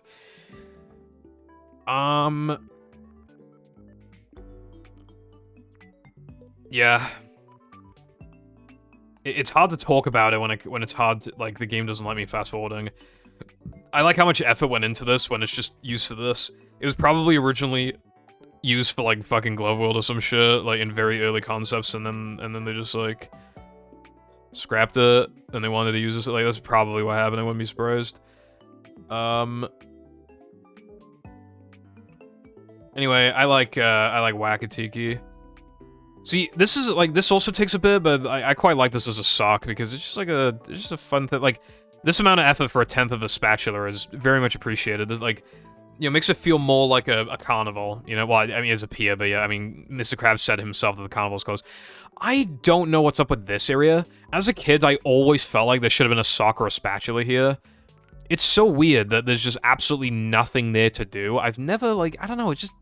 That's always, like, I feel like there was supposed to be something to do here. Like a sock or something, I don't know. And I really like the skee ball machine, but god, it is so goddamn useless casually. I don't know what the fuck they were, like... There's a lot of moments in this game where they want you to do, like, a little platforming or a little challenge to get, like, 50, 100 shinies, and it's just, you're just like, bro, I could just, like, grab a really fat stack somewhere, die, grab the fat stack, die. Yeah. But I do like the skee ball as a concept for sure. They should have just rewarded you more for it, I feel like. Maybe instead of the thing being a 50, it should be like 200 or some shit. I'm thinking. I like the skating ring too. There's a lot of creative ideas in this area. And if they are gonna just do like just do a bungee thing, you get a spatula, like, at least they had like a cool thing like that. Little thing you jump up to, even if you have to pay for the clam. This is another area where I always felt like it was supposed to have, like, a bigger purpose. I don't know if this is, if you're meant to jump up to the ticket, or not the ticket, but, like, the booths. I assume this is what you're supposed to do. As a kid, I never, ever thought to do that. I jumped up from, like, the thing below, like, the little holes. Oh, I got good RNG. One of the robots died. Yeah, this gives you a really high bounce for some reason. Yeah, I don't know. I feel like the slide was supposed to, like, have more to it. I don't know, but yeah. And then, as for this, I like this little spatula. I do have one problem with it, though. I think it's, like, barely not, or, like, only barely possible to, like, make it in one go. Like, most players will have to stand still for, like, 10 seconds, and I feel like that was unnecessary. I think they could have, like, moved these around more, so you didn't have to, like, wait as long. I don't know. They also probably should... I don't know if the devs, like, care about this. I don't know if it really matters, but they probably should have had it so the tikis weren't, like, visible from underneath, because that just, like... just like looks, because like you have to go into the pier, so it's like they're not like well hidden in that sense. But again, a lot of the things I'm saying are incredibly minor. But obviously, you know, we're talking about all the good, all the bad, you know. Anyway, you finally do this part. And then finally you get this spatula, and then done with Lagoon, essentially. Now, I really like the area. You know, it's very creative. They had a lot of good ideas. I like the pier, and I very much like Area 1. I like the idea of, like, just kids floating away with balloons and stuff and having to pop the balloons. I like having to climb up a big castle. The music is great. I like the way in which the level loops back around. And, yeah, again, they did a lot of fun stuff with the pier, but, yeah, I think some socks should have been redistributed, and I definitely think the caves is, like, the worst part, even though it's still completely fine. Just like these small things. But I like JF more for just being, like... I think it's more, like... I think it has higher... Well, yeah, I'd say it has higher highs, and... I just like how, like, its length and everything. Oh, I will say, JF is so long, the music just ends and then starts. It doesn't loop properly, it just ends. And I don't know if the other tracks do that, I can't remember, but it's the most obvious with JF because of how long it is. Like, you're just basically guaranteed to run into that issue. Casually. But yeah, and Downtown, I think is more consistently good. But I really like Goo Lagoon as well. I think Area 1 might be the best area in the game, possibly. It's hard to say. I feel like if stuff has to go in S, then I think we'll do it like this, yeah. Hold on, I'll be right back. I want to catch my breath. It's been a fucking while, and I barely feel like I've caught my breath at all. I think it's literally been like an hour. Yeah, Goo Lagoon's very good. Honestly, I don't know, it feels weird putting Bikini Bottom in B, but it's like small, and the crab spatulas and cryptic socks and rubber pets are a little expensive, and like, bruh. The menu also, like, if I count the menu as also part of Bikini Bottom, like, they definitely should have restructured how the menu, so that's like spatula, like the ones that have the lowest spatula requirements are first. That definitely makes more sense, I feel like. Alright, well, now we move on to Robo Sandy, and I think it'll probably go in B. I mean, I think it's too long. I like what it does, you know, it's really interesting, you know, a giant sand, like, as a kid, I always thought that was so interesting, although, I know the whole bit is that, like, you know, Sandy doesn't fight Robo Sandy, Pat doesn't fight Robo Pat, but, like, I don't know, I feel like it would be more enjoyable if there's going to be 9 hits. I think it'd be cooler to have, you know, like, here, you know, maybe Sandy takes a personal issue with a Sandy robot existing, so then Sandy versus Sandy, and then Patrick versus Sandy, and then SpongeBob versus Sandy. I don't know, why not? You know? That's my question. I mean, to be fair, it'd be hard to make it work here, considering what they did, but still, I feel like they could have made it work. And Robot, you know, why not? If they're gonna be otherwise, I feel like 3 hits per is kind of a bit much. I think 2 hits per would have been better, probably. But yeah. Also, this can be a little finicky sometimes, but it's almost always fine. I love how the arena looks. I like how King Neptune's just, like, you know, staring at you the whole time. And obviously, you got, like, the whole crowd. Like, it's just... And the fish, like, the fish always has some funny lines. And the music is good. Probably the worst music so far, but it's still good. Yeah, I just think it's a little repetitive and long. Again, either have all the characters be able to fight, or have it be 2 hits per phase, and then I think you'd basically fix the problem. But yeah, not bad at all, for sure. Now we can probably just move on to, Murmillet. I really like Murmillet. I have a couple problems with it, but, you know, we'll get to it when we get to it.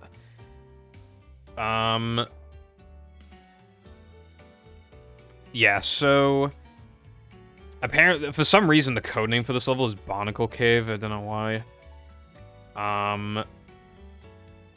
Yeah, you just explore the Murmillet. Isn't that cool? Wait, hold on. It's being annoying again. Dude, it had ages as well, too. This first area is pretty whatever. It's very, like, small scale compared to, like, the next area. I guess it's just a little taste of what's to come. And they introduce this guy. He's pretty annoying. He doesn't actually appear very much. I wonder if he's, like, the least seen enemy in the game. He might be. Why am I showing the camera? I don't know why I'm showing the camera. The webcam. Yeah, I don't know why I did that. So, again, there's not much to this area. There's just, like, a sock, basically, and the invisible boatmobile Easter egg, which I quite like. But yeah, nothing really notable here. This is where it gets good. Although they did a stupid thing where if you bowl the paddle thing, like, a bunch of times, then you can get a 50 shinies again. That's just another instance of, like, why does this exist? That shit should give you, like, a couple hundred or something. And I like this area. I like the... You know, you can go do, like, these two, like, this area and then the area, like, next to it, just so separated from each other. You can just do whichever. Obviously, you need to do one in particular to advance the area, but yeah. So, yeah. And I like this part.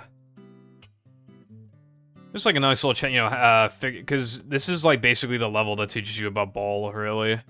And what you can do with it. And I think it does a good job of that, honestly. Oh, I do like, though, that you get 2 different chances to, like, grab the sock. So if you miss it once, you can just get it the second time. I really like that. As a kid, I got stuck here. I don't know how. I mean, that seems to happen a lot. But yeah, and a cool little slide, and then you can get the sock here, and then again, if you miss it, you get a second chance. Which is pretty generous. You know, because missing a sock and then having to go back and get it is never great, but I love that you get 2 chances. Oh my god, this is being such an asshole. God damn. Oh yeah, one thing I forgot to mention. Obviously, Mermaid Man's voice actor is not the same one from the show. But for some reason... Okay, so... The notable Mermaid Man appearances, or it might be the only Mermaid Man appearances, like, really, are, like, JF, Shady Shoals, Murmler, and, Kelp. I think that's it. Why does Mermaid Man sound completely different in JF compared to all of the other instances? He sounds consistent from Shady Shoals onwards. But in JF, he sounds even more, like, senile and less shouty. I guess, yeah, more like fucking Joe Biden looking ass. I don't understand it. Like, I don't know why. If, like, it's not even, like, you can have a different actor. I mean, okay, that's fine. Contract issues, whatever. Why would you, like, keep the original JF lines? Like, that's so weird.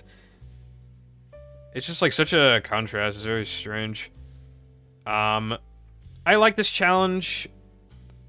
I wasn't very good at it when I was younger, but yeah, I like it. It's, like, a little more going into it than it initially looks. I quite like it. Although this part can be kind of hard. You don't get too much leniency here, but... So, like, if you don't know that that's gonna happen, you're probably fucked. One thing I do like, though, is that you don't have to do them all in one life. Like, it'll remember. Like, I really appreciate that. But yeah, they are not generous with this, really. Like, only had a couple seconds to spare just then. Fucking hell. But yeah. And then this one can be a bit finicky, but it's usually, like, yeah, because you slip. But it's not too bad. And then, yeah, you can. It's easy to get knocked up as long as you hit the button. It doesn't matter. 2,300, a little expensive, brev, but you know, especially because as a kid, see, I like this area. You know, the conversation with Barnacle Boy is funny, and yeah, it's just like and I like the machine. The machine looks cool. Why, the way that they like? I think it's probably meant to be like part of the joke I assume. As a kid, I did not do this, but I had to look it up. And even then, they did like a really bizarre order. They were not doing it clockwise. I think nobody knew growing up that you had to do it clockwise. I think people did eventually figure out you had to hit all of the buttons once. But yeah, I don't know if people knew that you had to do it like that you could do it clockwise. I feel like what kid would think to do it clockwise?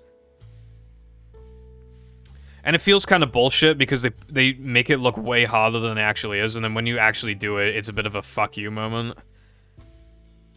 Also, the melons sometimes, this is a bit rare, but sometimes you throw the melon at the thing, at the button, and it just says no, and then it doesn't actually work. Let's see if that happened here.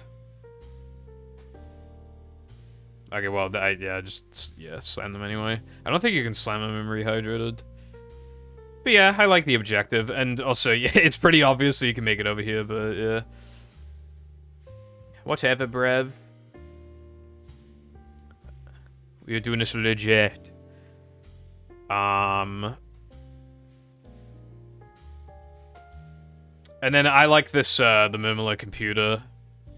It's pretty cool. And then Security Tunnel. I like Security Tunnel. It's kind of like a caves-like section again. But I like it more because it actually, like, has you climbing upwards. So again, you can look down. Like, and it has, like, the caves parts, like, separated. So you can see how much progress you're making. Like, this has, like, this doesn't have the issues with, like, the other, like, cave-like areas. Wow, that's really bright. Yeah, the Xbox version is kind of bright. So, yeah. But yeah, you know, just maneuvering like a boss. You know how it is.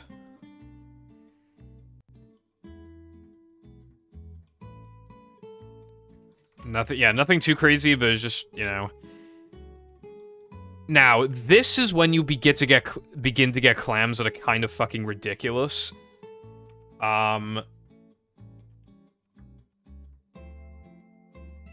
Yeah. This is when you begin to get clams that are kind of ridiculous, because this is 2,300 for a kid, kind of challenging obstacle. Little obstacle thing. For a sock. That's kind of insane. Like, there are some clams that are like 2,500 or some shit and give you a spatula. That's, like, insane. I don't mind the challenge, but in my opinion, the harder and longer the challenge, the less the clam should cost. Especially when there's a sock involved. Like, because, honestly, this should be like 1,000, honestly. It should be 1,000. Because part of the cost is cut from having to actually do something.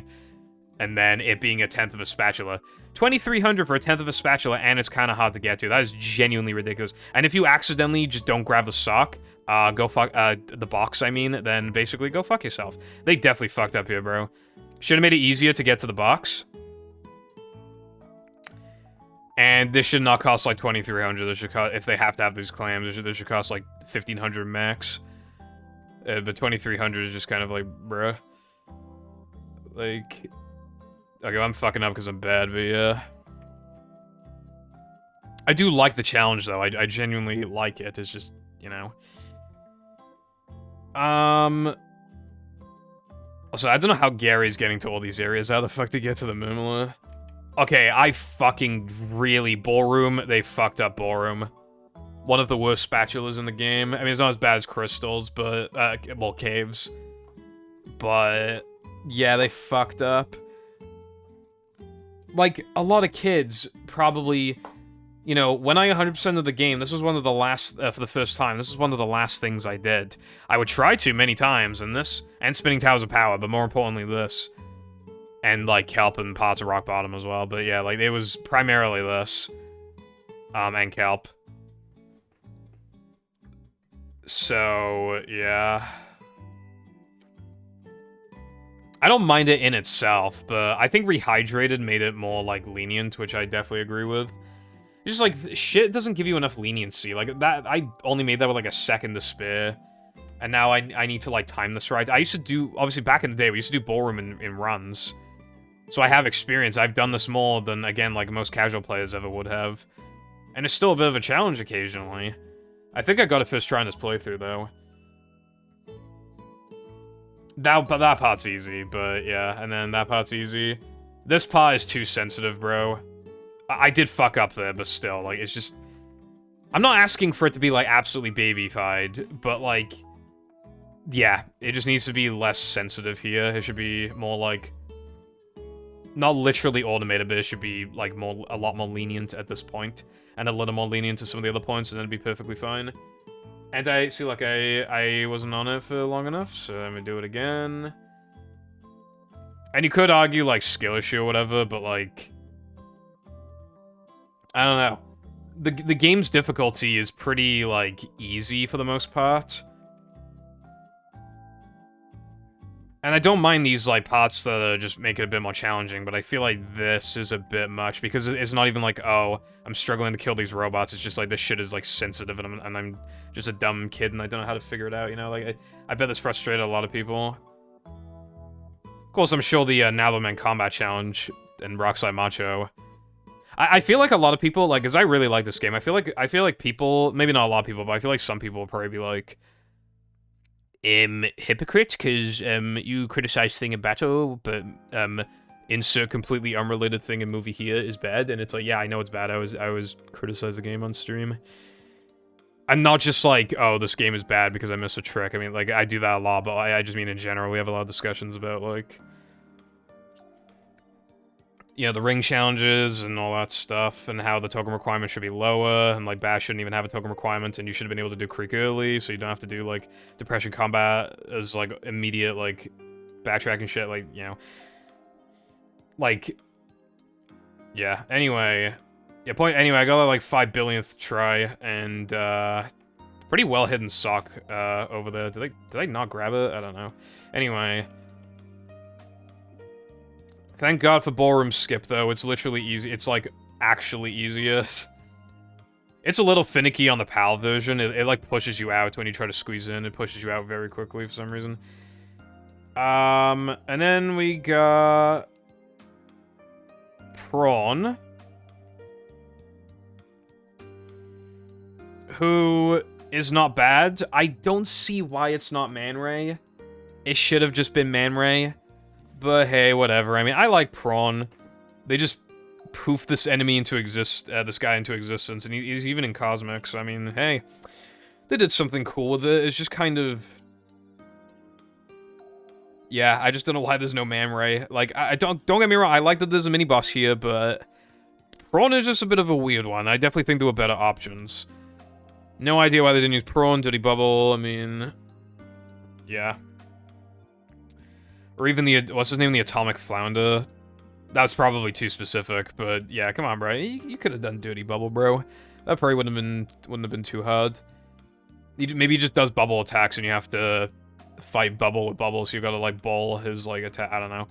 Anyway, holy shit, this fucking thing is struggling right now. Yeah, anyway, I like this. It is kind of stupid that you can just, like, jump over his, like, beam. I don't know if that was the intention, but yeah, you can just jump over the beam things, and it just, like... It cut the attack very early, and I have no idea if it's actually intentional. Neptune actually has, like, a very similar thing. It doesn't save nearly as much, but it actually... I only just thought of this. I wonder if Neptune's flames, like, steal the code from this, because, like, it looks to be basically... It might just be, like, a significantly ramped-up version of that, like, much faster. Because it could very easily, like... Especially because how if you jump from left to right to, like, cut it, like, it will cut the attack, even if it's not nearly as short. Maybe, like, the movie devs, like, they copied this code over, they saw the, like... It does that, so then they cut it short, they made it so that it couldn't do that as easily.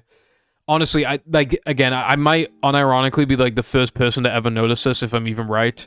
But I think they genuinely took this and put it into Neptune. Which would be kind of funny if that's what they actually did, because I'm pretty sure that's what they did. Anyway, yeah, good boss. Not insanely good, but yeah, it's good. So, I quite like Murmillir, but, like... Yeah, this is gonna be a bit of a hard one to rank. I'm thinking maybe here, because, like... Area 1 is kind of whatever. It's a little cool. I love the Invisible Boatmobile, but yeah. Area 2 is where it's at, but... Spinning Towers of Power, still a little salty from when I was a kid.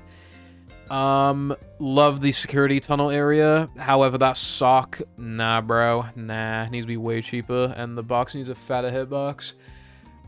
Trigger. And, ballroom. Like, what the fuck were they actually on?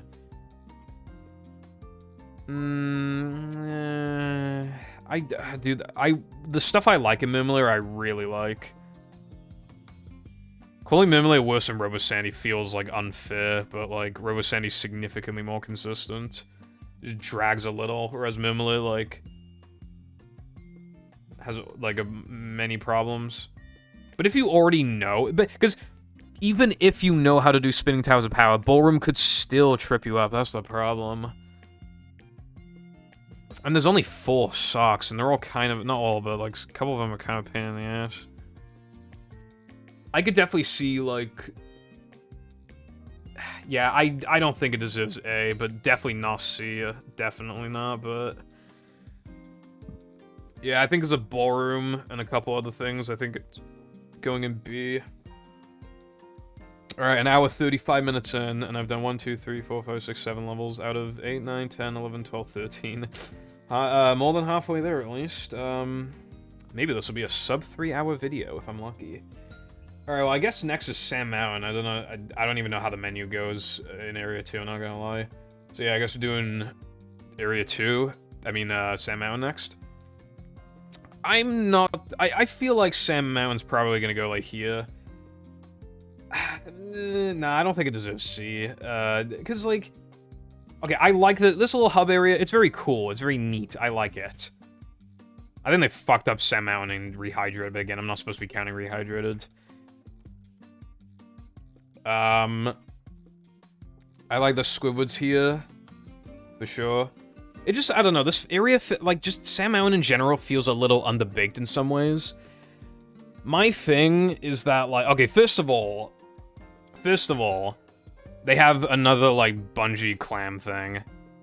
How much is that? 2,500? Yeah, so 21, I mean, at least it's not too expensive, but yeah, it's just kind of like, it's just a very whatever, like, thing. And look, I can't afford, I literally can't afford a thingy. I was killing all the enemies and everything, and I died a few times too, and don't have enough. But that's a criticism of the game in general, not like I don't know. I know you get a lot of the shinies back, but 1,500's a bit much when you consider the end, like 2,500 is. That's just a lot when you consider like the rest of the game and how much shit. Like, I don't know. I think like 1,200, and then the clam being like 2,000. I don't know. Or maybe just don't have the clam and have some other different objective. Maybe, like... Maybe, a spatula's really far away, so you gotta find a hidden button, and then and then that'll spawn the bungee hook and some platforms and sponge... I don't know. I think that could have been, like, cool. I don't know. Very well hidden sock. I like this one. I also like the Sandman sock, in this area. I don't think you're supposed to do that. Yeah, I think you're supposed to go around. Yeah. But, yeah, and I like this little thing. It's just a little neat, brev. And, I nearly have no splashes to go to Industrial Park. I'm a good boy. Doing all my exploration. I don't know why oh yeah, to get shinies. I had to kill myself to get my shinies. I forgot about that. Alright, and then Guppy. Guppy's like way easier and shorter than the other two. Yeah, you get a shit ton of shinies from Guppy. Like, if you don't want to do all the slides in your casual playthrough, highly recommend. Guppy's like the one that you like always want to do. It's just so like, you get most of the shinies back anyway.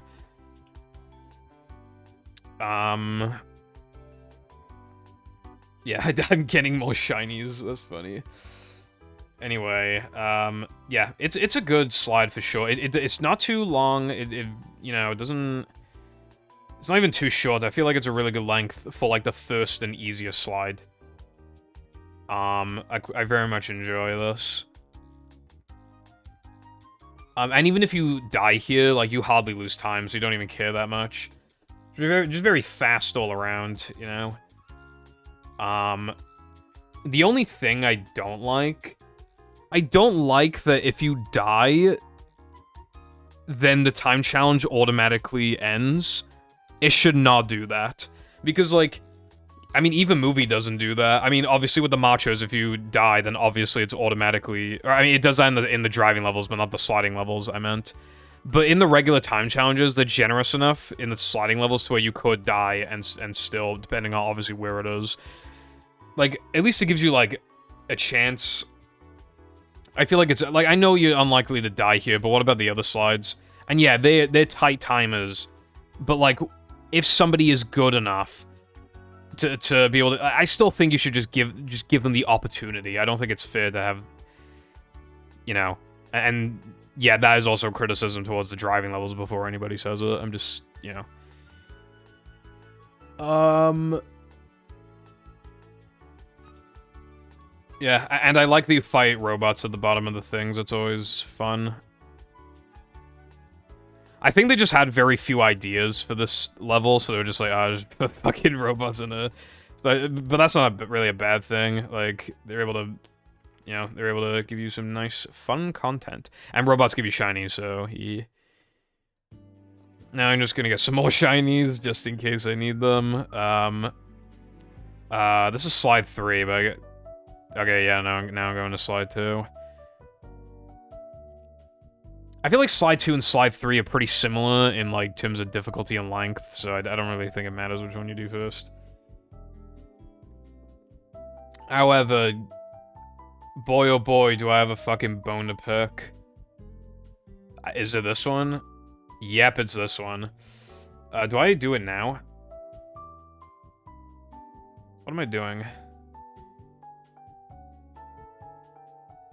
What am I doing? Did I miss a sock? I might have missed a sock. But I'll complain about it later. Let's just, yeah, it's probably pretty obvious. I do like all the branching paths. Like, this definitely has a lot more going on than Guppy. Like, Guppy was great for what it is, but I really like the branching paths and everything, and, you know, no matter which paths you take, you'd have a good chance of, like, being able to make it to the end in time. For the most part, so, like, I really... They're really good with that, and, again, lots of shinies and checkpoints. But again, the time, I definitely think it should just continue. If you're good enough to clutch it out at the end, I feel like, you know... Shouldn't be punished too hard for dying, especially when these slides get, like, longer. Also, I love all these, like, combos and stuff you can get with the, because the enemies are very unlikely to hit you, so I really like...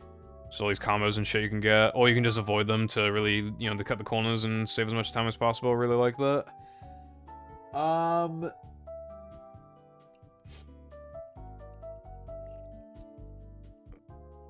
Yeah, you're probably not gonna be able to, like, the average person would probably not think to grab those 2 Sandmen, but either way, like, you can't get them all in one trip unless you do Sandy Shenanigans, and if you do Sandy Shenanigans, you can't make it down the slide in time. So basically, my issue with this area... It's great otherwise, but yeah. You have to go down the slide twice. You absolutely have to. Because even if you get down there once as Sandy, you are not going to have time to grab all of the Sandmen. Even if you know, and on your, especially on your first couple playthroughs, you're not going to know where all the Sandmen are. And it'd be hard to even remember, like which paths you even went down and stuff, because, like, some paths can look a bit, like, samey. How did I manage to avoid that Sandman? What the fuck is wrong with me? Okay, that's not a knock against the game that I avoided that Sandman. I don't know how the fuck I managed that. And here's the final one. And I can't reload because if you... Now, I will say, while missing that Sandman was absolutely my fault, why does the game not remember which Sandman you destroyed when you reload? That is just fucking ridiculous. I hate that. I hate that so much. This is honestly some of the worst, like, this is just one of the worst parts of the entire game. Like, on par with, yeah, just, like, Kelp Caves and shit. Like, it's, like, it might even be worse because this is for what? This is for 1/10 of a spatula. Going down the entire thing again is like doing another sandwich driving, except instead of a, you know, because I think a token is 1.2%. So instead of, I guess, the equivalent of collecting 12 socks, you do it for 1 sock. And it's impossible to still miss Sandman and then have to go down the fucking thing a 3rd time. And like, you might be in a position where you would die or whatever, or you think it's safe to reload, and, like, yeah. This shit is, like, awful. This is definitely the absolute worst the game has to offer. I fucking despise this fucking... Like, I don't super mind it. I don't, you know, the 100% for this game ain't bad overall, but, like... Yeah, you know what kind of things I tend to skip? Like, a couple of the Patrick spatulas, like a lot of the crab spatulas, like, a lot of shit in kelp, and, like, ballroom, and this fucking shit. I'm fine with getting, like, basically everything else.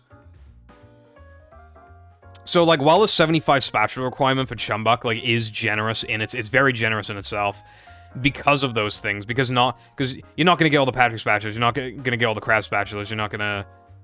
You're probably not gonna grab this fucking sock, you're probably not gonna do ballroom, you're probably not gonna do spinning towers, you're probably not gonna do caves, and you know, it just creates a situation where, like, it's still kinda generous, but it's not nearly as generous as it could have been. And, you know, even then, like, it's still, you know, it's still generous enough, it's still not as bad as, like, movies requirements, even with all those issues, all the spatulas you're not gonna want to collect. But yeah, like... So going down the slide a third time was my fault, but, well, if you could reload, then I could have just... And also, I don't like that it gives you the sock at the bottom of the thing. It should give you it at the very top of the slide, because if the last Sandman is almost right at the bottom anyway... Then, and even if you got them all on like, your first try, which is incredibly unlikely... and you see there's no sock there, you'll go back to the top of the slide anyway to retrieve to get the spatula for beating the time challenge. And if you didn't beat the time challenge, you might want to just redo it anyway, or go back down the slide to see if you miss any socks. So then you go back to the area anyway, or if you just don't think to use the taxi, the pad menu, the warp menu, that's the word. And so then you manually go through the door at the beginning of the area anyway. The sock should have absolutely been at the beginning. And it should remember the Sandman on reload and death, and the timer should not disappear on death. Yeah. So a lot of problems with this area, pretty much just because of this fucking sock. It just completely, like, not ruins the area, because again, if you're just gonna beat it casually, then one sock, it's like, you're not gonna miss one sock, you're not gonna care, right? But yeah, for the 100% completion, I am factoring 100% completion, but not as much, because you know, a lot of people are just gonna beat the game and then maybe grab a few more spatulas and then call it a day, you know what I mean? So... Dude, I can't remember the last time I played this game casually and, like, didn't 100% the game. I should do that at some point. I should just, like, play the game, because, like...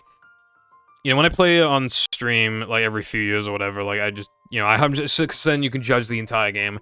And I do the same with movie, but, like, I wonder if, like, maybe in a few months or whatever, I should just try just, like, beating it.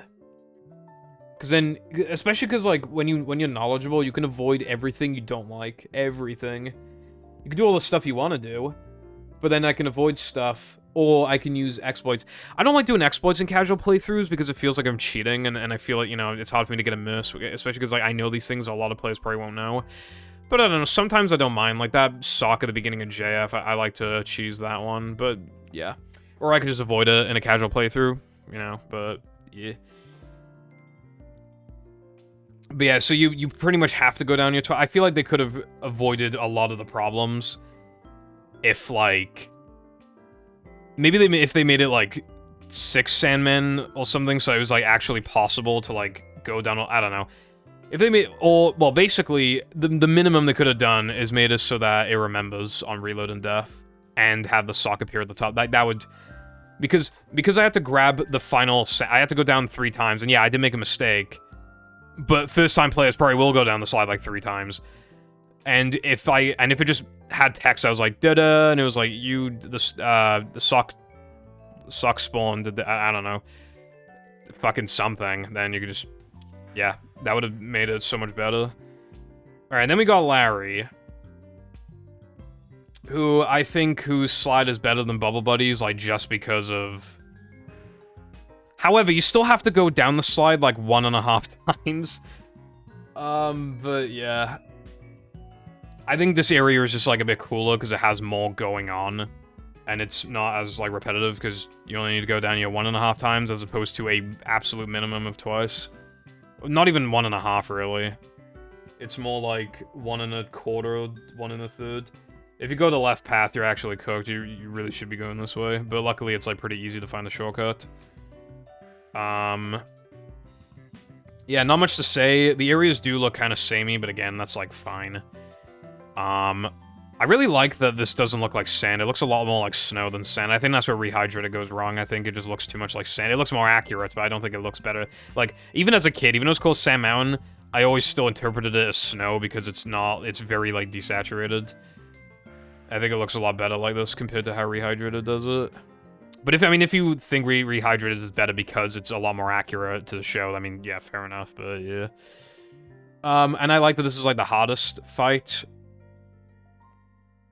Thank God this checkpoint's at the bottom, so even if you die, as long as you complete the time challenge, like, that doesn't matter. You can just keep doing this, so it's completely fine.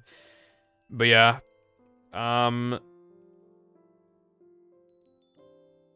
Also, I really like that how in Guppy, like, Mrs. Puff literally rolls down the fucking thing. I find that really funny. And then, yeah, you just have to go down for this ice. It's a little hard. They actually made it easier in Rehydrated, which I kind of like. This part's just, like, a little tricky. Chucks have fucking accuracy in this game. They definitely nerfed them in Rehydrated, but yeah. They made it so that, in Rehydrated, like, this icy platform is actually just sand. And yeah, and obviously the chuck, it shows you where it's gonna aim before. I've seen some people, casuals especially, like, prefer chucks in Rehydrated compared to the original, but I don't know. I argue that they're a bit too easy. The missiles are a bit slower. I don't know. I don't know. Obviously, I'm used to fighting chucks, so it's hard to say. Yeah, so the positives, I like the lodge.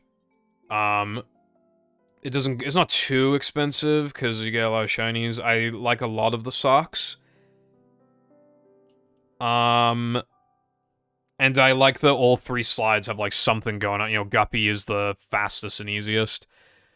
I think, Bubble Buddies had I think it had the most branching paths, and Larry's just has, like, the most, like... It also has branching paths while also just having a, you know, bit of action going on with, like, the, you know, that one sock and, you know, really promoting shortcuts and stuff like that. And it has the hardest fight at the end. But what I don't like, it doesn't have any unique music, which is unfortunate. You know, Clam's spatulas are never going to be great, although to be fair, at least it's only 25. They could have made it like 2,900 or some shit. I still think prices should have been reduced a little bit. That one sock is like is so awful. For a 10th of a spatula is like actually absurd. That shit should give you no, honestly, right? I wonder if the Sandmen were originally gonna give you a spatula, but they didn't have, like, good ideas for, like, unique objectives for Guppy and, Larry. So they were like, oh, well, let's just make it so that if you fight robots at the end, which you have to anyway, then you just get a spatula for free. Or they might have done it so that maybe originally there weren't even time challenges. I could see that. I could see the Sandman being originally its own spatula. Because for a spatula, yeah. I mean, it's still a little bit of work, but okay, yeah, that's, like, fine. But yeah, for a 10th of the sock, like, what the fuck were they on? Honestly, I think I might put it in C. I like it. I mean, I feel like okay. I mean, this is just what the tier list just said. I would call it better than okay. I'd call it decent. Let me call it decent. I feel like that's a lot more fair. I think it's like it's a C+, you know? It's got some good. I definitely would never want, like, with Kelp, I want to avoid, like, the vast majority of the content. In Sand Mountain, I want to do, like, I want to do most of it. I won't have a great time doing it, but I'll have a good enough time, and I want to do most of it, so, you know. They did a much better job with this than Kelp, and honestly, its lows... Well, if you don't count that one sock, Mimola's lows are lower, but I think Mimola's highs are higher, and you can really remember and appreciate the highs more in them compared to Sand Mountain, so I feel like this placement is fair. Alright, now we get to rock bottom. Oh, no, I did Robopath first, I guess, so I could do... Okay, well, yeah. Alright, let's do Robopath. Okay. Okay, in Battle and Movie combined, Industrial Park has the best music, bro. It is so good. It is so, like, I don't know. I don't know what it is about it, but it's just fucking excellent. Like, perfectly fits the environment. And I just love, like, how it starts at the beginning is like, duh, duh, duh, duh, duh, duh, duh, and then it just, like, builds up to just being a lot more, like, intense. And I love how Robopat looks as well. And what I like about it compared to Robo Sandy is, well, first of all, like, there's more going on in the background visually. It's more, it's a lot harder, it's more dangerous. And there's a lot more moving around that you can do, and a lot more, like, random elements, like, I guess, with, like, how these, goo things... It's just more like, you know, every time you replay it, it's gonna be a little different from the last time, most likely. Maybe, possibly not in notable ways, but still, like, a tad that, whereas Robo Sandy's gonna be basically the same every time. I still think the 3 hits per is too much, and Patrick should have still had something to do. You know, like... I don't know, he slams a button and then it drops like a melon or something. That could have been cool. But yeah, or it should have been 2 hits per. I understand wanting to more, you know, give SpongeBob the spotlight because, you know, he's the main character. But I feel like you give him the spotlight by making him, like, playable in the last phase anyway, because the last phase is, like, the hardest anyway. Although I love that SpongeBob gets frozen and Sandy gets pissed off. I like that. But yeah. This is when it really gets interesting. With the goo. Sometimes you can get fucked. If you touch Patrick's ice cream, I think you get hit, which is kind of bullshit. And sometimes you'll, like, run into a box and then you'll get cocked and then you'll, like, drown in the goo. Also, that was not a casual thing I just did. That was a bit of an exploit. I should not have done that, bruv. But, yeah. I don't know, and the goo looks really, really, like, nice. I don't know. It actually, like, low-key kind of looks like almost tasty.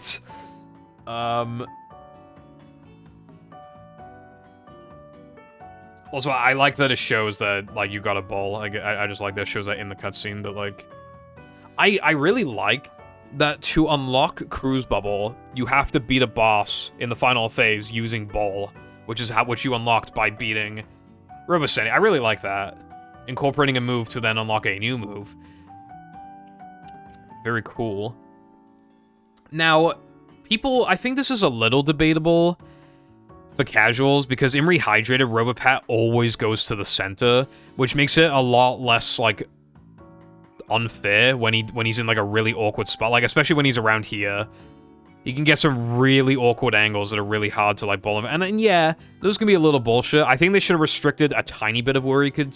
like, there should have been, like, tiny areas where he's not able to, like, be able to sit in. I think that's how you'd fix something like that, probably.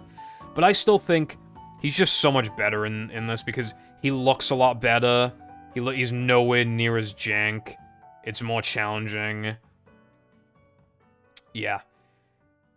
So yeah, I really like Robopat. I definitely think it's better than Robo Sandy, and it's got, like, the best music in Battle and Movie combined, and it's just very good, and yeah.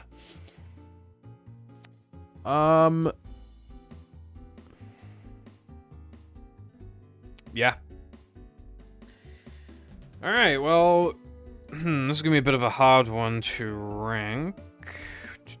I mean, it still is a little long, a little repetitive, and some of the bowl shots can be a bit bullshit. And the first like 4 hits are kind of whatever. Definitely better than Robo Sandy, though. I don't know. I might move these. Yeah, I'm gonna move these. And then I might put this here. I don't know.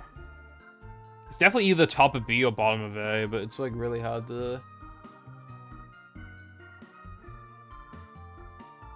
I'm not sure how I feel, bros.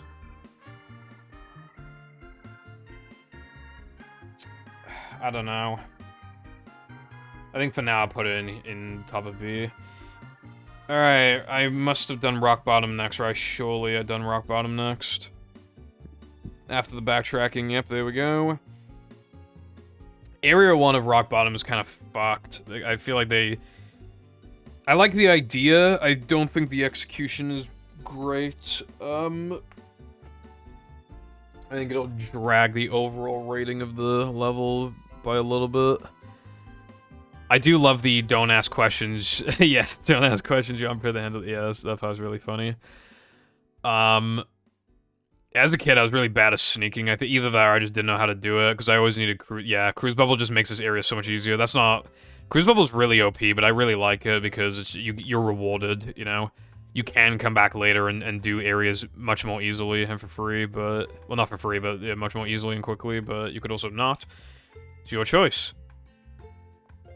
So, what you gotta do with this is that you gotta, like, take this massive detour so that you can, like, make it to the museum. There are multiple ways to exploit this. Multiple ways. This is one of the most exploitable areas in the game if you know what you're doing. Not even factoring cruise boosting. There's, like, a box exploit that you can do, and there's, like, a SpongeBob exploit you can do, and you can also,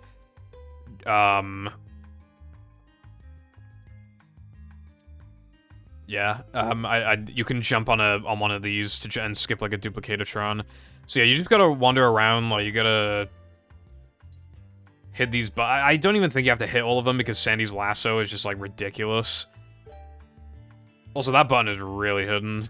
But yeah, like you don't even need some of these. Well, you especially don't need them for a specific reason. I'll get to in a bit. Yeah, this is one. Yeah, again, like. That Sleepy Time's quite hard. Sleepy's, I was really scared of Sleepy's as a kid. I was scared of Rock Bottom in general as another, like, I wanted to kill everything from a distance. So yeah, and then you use SpongeBob. I like the idea of this, but I honestly don't think SpongeBob, I don't know, I like the SpongeBob mechanic. But I feel like it's a little light in battle and a little, like, it's kind of hard to make turns and stuff. In movie, it's, like, heavier. You got, like, some skinny platforms sometimes to SpongeBob. SpongeBob in general is pretty underutilized, honestly, but I wish it was used more. A lot of mechanics in this game are underutilized. But they usually get the big moments to shine, like Bungie mechanics, obviously got seen it all, but yeah. Yeah, this part's like... Yeah, luckily I made a first try. But again, I do like the idea of this, but... Have you noticed that all of this... And, like, I haven't gotten, like, any socks or anything, like... Yeah. Anyway, again, you really don't need some of these lassos.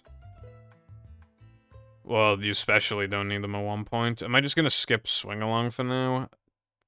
Apparently I am. Okay, this is one thing I don't understand, right? Why are you expected to do this area with SpongeBob when it's objectively easier with Sandy? It's objectively easier because she has a much easier time platforming on the tires.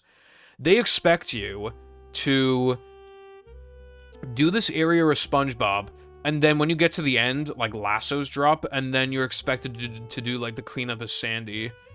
Why can't you just do the entire thing? Well, you can do the entire thing as Sandy, that's the thing. But, you, like, for some fucking reason, they want you to be SpongeBob. It doesn't make any sense. I have no idea why. It makes absolutely no sense, especially because you were just Sandy, so you're most likely not gonna think to switch to SpongeBob before entering this area. It's very, very strange. And Sandy has an easier time dealing with Sleepies because she can, like, lasso over them, or she can lasso them from a distance. I mean, she could, like, jump over, like, hover over them, or lasso them from a distance. And just jump over enemies in general. Like, I really, really don't understand. Anyway, I love the museum as an area. Lots of, there's some of it is just like concept art in the theater, but not a lot of it, just a bit of it. But I just like all these paintings, and it's just a really cool area in general. Rock Bottom's music is pretty, like, atmospheric. I quite like it. Not really like a track you listen to outside of the game itself, but it works incredibly well, like, in the level. But yeah, I really like all the artwork and everything. And I like the platforming in the museum. Again, it's very enjoyable area. Certainly enjoy it. But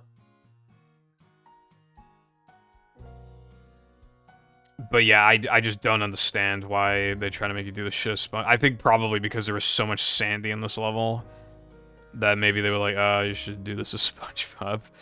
Because he's the main character after all, but I don't think they have to do that. I think they could have just let Sandy shine. But yeah. And then you get booted into this slide thing. It's kind of cool. And then, yeah, a little thing here. I remember, I just have this vivid memory as a kid, like, struggling with it on a particular playthrough. I don't know why I was struggling with it so much. Oh, I fucked up. Wait, wow, I still barely made it. God damn, I'm cool. Oh my god, yeah, and then here it is. 2,400 for a fucking sock when Sam Mountains was like 2,500 for a spatula. Actually insane. Actually, like, insane. 25. If you did 10 sock clams in a row and they were all like 2,300, right? So then you got the equivalent of a spatula. That'd be 23,000 for a spatula. That's, bro. And then Murmlers is only 200 cheaper when it makes you do a hard platforming challenge, like, bro. I like lasers. Not really too much I can say there. I like lasers. I like the laser beam shooting the thing. It looks cool. Yeah, it's just cool. I like it. I don't know. Not much I can say about it. It's just cool. I like that Mrs. Puff's trying to like fucking hold the artwork. You would have thought though that Squidward would be in on that, not like Mrs. Puff. I feel like that's probably just because they wanted to Squidward in Murmler, and so they probably just didn't want to like overuse him. But I feel like he would have been. It would have made the most sense to have him. Maybe it's just so they can make the joke of Mrs. Puff wanting to steal the artwork. I don't know. But then maybe they could have had to be a joke of like Squidward was going to try to donate his artwork to the museum to see if they would accept it. They said no, and then the robots stole the art. Like, that could have been funny in itself. I think that would make more sense. Again, nearly everything I'm saying is incredibly minor. I'm just speaking off the top of my head.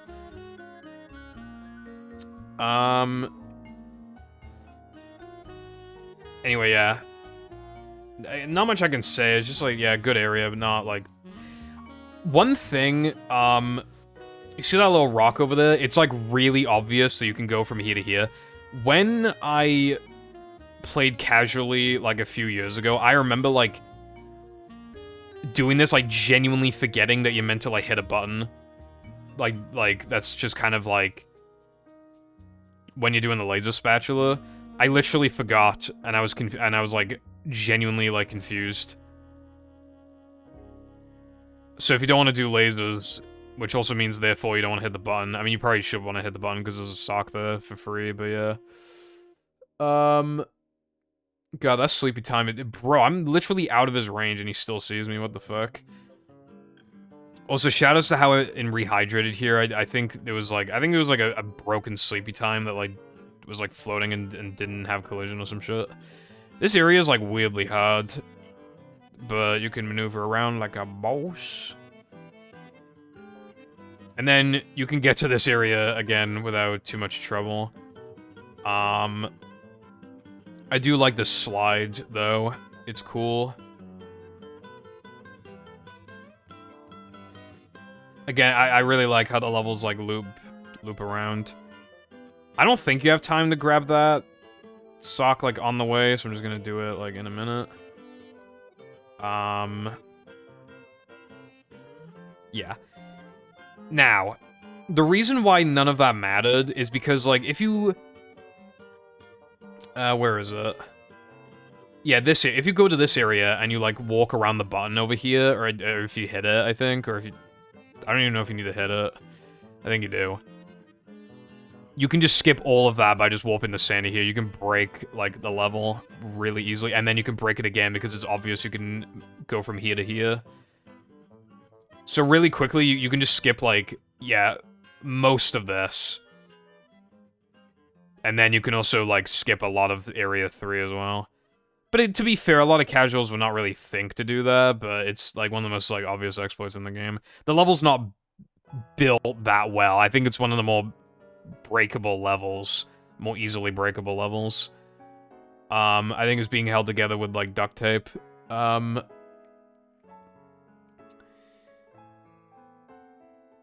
But yeah, like, good area. I mean, the music is very, like, good for the level it's in. Mrs. Puff stealing the art is funny. The museum is a really cool area, very good platforming challenge. I like the little slide that you have to do after the museum as well. I like lasers, but yeah, I don't know. The music's not super memorable. A lot of the shit in Area 1 is just, like, a bit long, and even then you can just, like, exploit it in, like, 500 ways.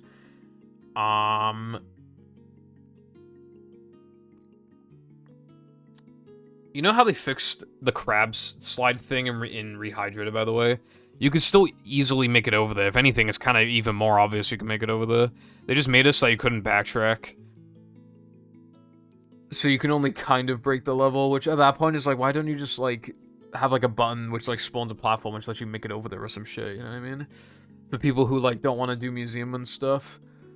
Yeah, trying to encourage, like, if you warp to museum, like, the task, it'll make you sponge. It's really weird. I don't know why they do that. And, like, 2,300 for a sock is ridiculous. But yeah, not too much bad to say about the level or anything. It's just not great.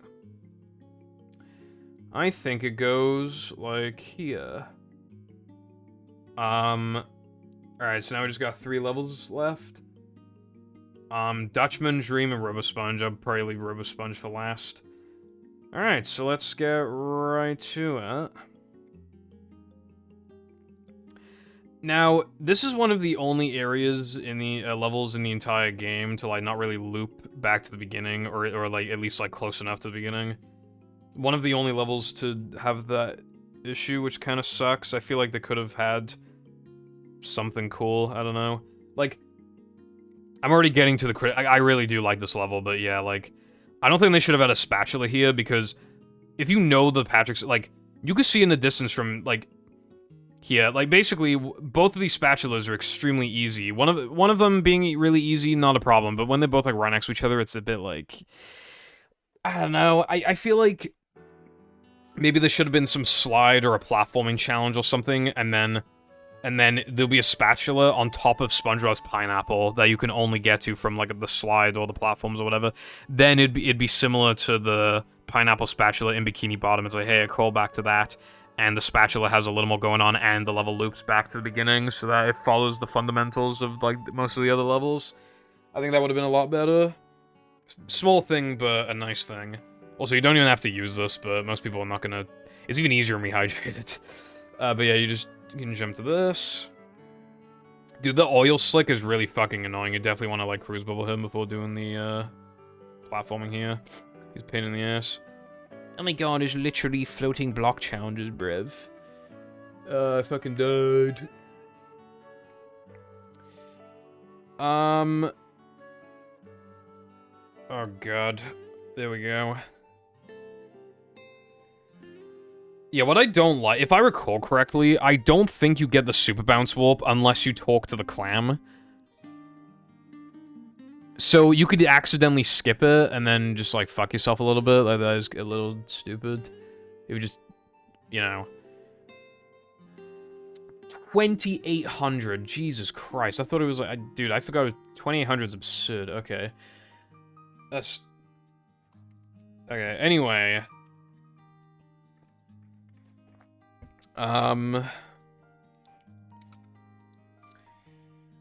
Yeah. So, I quite like the slide. It's a little long, but not too bad. I like how skinny a lot of the, you know, it's a bit of a challenge, and there's like a lot of branching paths, and it looks cool. Like, everything looks cool. Like, it's just like, it's surprisingly detailed for such an open area where everything's like floating. But yeah, 2800 is so much. I know you get some of the shinies back, and you get a spatula and a sock, but like, yeah. This is one of the harder, spatulas in the game, I would say. You know, just the combination of the enemies. I mean, I like this challenge, it's just that, yeah, you might get fucked a bit, but you should hopefully have like 5 or 6 health by now. The sock is pretty well hidden, I would say, but yeah.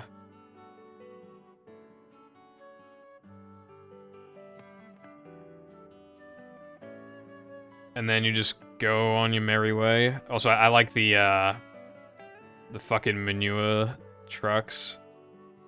That's pretty funny. And I like the rockets as well. It reminds me of the rocket episode, Sandy's Rocket. I mean, it is Sandy's Dreams after all, but yeah. Again, I really like how the level looks, and I love all the obstacles and just all the background scenery. And I like the Swingers Ahoy challenge.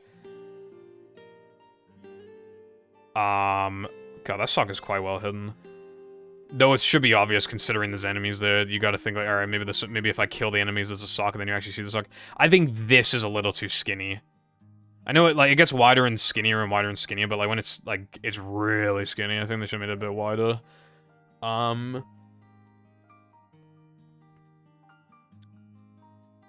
fucked my momentum just then. I really like this little tunnel section. It's quite, you know, pretty basic section, but it just looks cool. I love these cows throwing fucking pies. Like, everything's just so absurd. I think this is the most dream-like level in Dream. Really like it. But yeah, that was quite the detour we went on.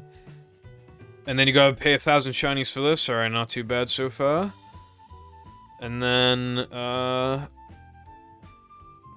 another 1,000 for this. Yeah, so, yeah. You pay a lot of shinies, although you do get a lot of shinies. The Dream gives you a lot of shinies. But you also pay a lot of shinies. Now, Squid's Dream. I really like Squid's Dream, but it's very hard as a kid. Like, the platforming is very hard, and the checkpoints aren't that generous. Dude, I hate that one sock. I hate that one sock. You probably know the one. You probably know the sock.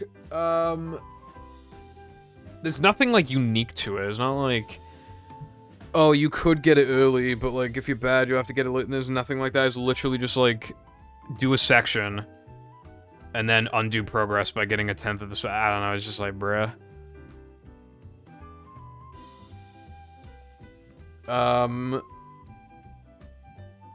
Oh, God. There we go. Yeah, not a fan, let me tell you. And then, yeah, I don't know. Again, I really like this area. Could have made it a bit easier, but I feel like its difficulty is what makes it, like, so interesting. I mean, look at all the floating paintings and all the music skybox and, like, all these, you know, just all these, like, instruments that, like, and the music notes. It's all, like, this is one of the coolest areas in the entire game. And a little tough, but I think that's fair. I just don't like that sock, that's it. Otherwise, this is a very, very good area. Love it. I want to speed this up a bit, so let's, I don't want to be here for 10 hours. I'm supposed to be working on my video today. Granted, I worked on it a lot yesterday, but still, like, I got, like, bad sleep, so I want to, like, work on the video before I get tired. I mean, I'll need a rest after this fucking video, because I'll be running out of breath. I don't know why there's a sleepy time behind the Krusty Krab. Anyway, I love the visuals in Krab's Dream. All the money, and, like, you fight on a big grill in this crab. Like, this is sick as fuck, as a concept. I was never good at this area as a kid. Of course you can cheese it with, like, invincibility frames, but no kid's ever gonna think to... Hell, no casual's ever gonna think to do that, really. But yeah, in Rehydrated, I think they protect them with, like, bubbles or whatever, which is probably a good move. So you have to kill, like, certain robots, and then if you kill enough of them, like, it'll spawn, like, enough platforms to, like, destroy duplicate. A very unique idea. I think a lot of people wouldn't immediately pick up on what you're supposed to do, but I think that's, like, fine. Bruh.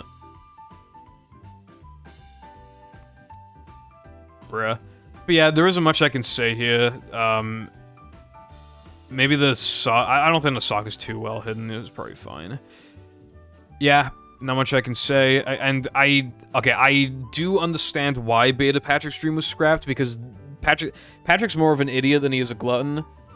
It still makes me sad, though. Again, I think, as, you know, it's still very funny, good spatula. Especially when, like, this level really ramps up the difficulty compared to Area 1 and 2 levels. So just having, like, a joke thing is completely fine. But again, when that final spatula is just as basic as it is, again, either it should have looped back to the beginning, or there should have been an entrance here into Patrick's dream. You know, you got Patrick's mind, which is empty, but then maybe there's, like, a little door in the corner, which shows, like, he thinks about either nothing or food, which would be quite accurate, too. I think that would have been perfectly fine. The only thing...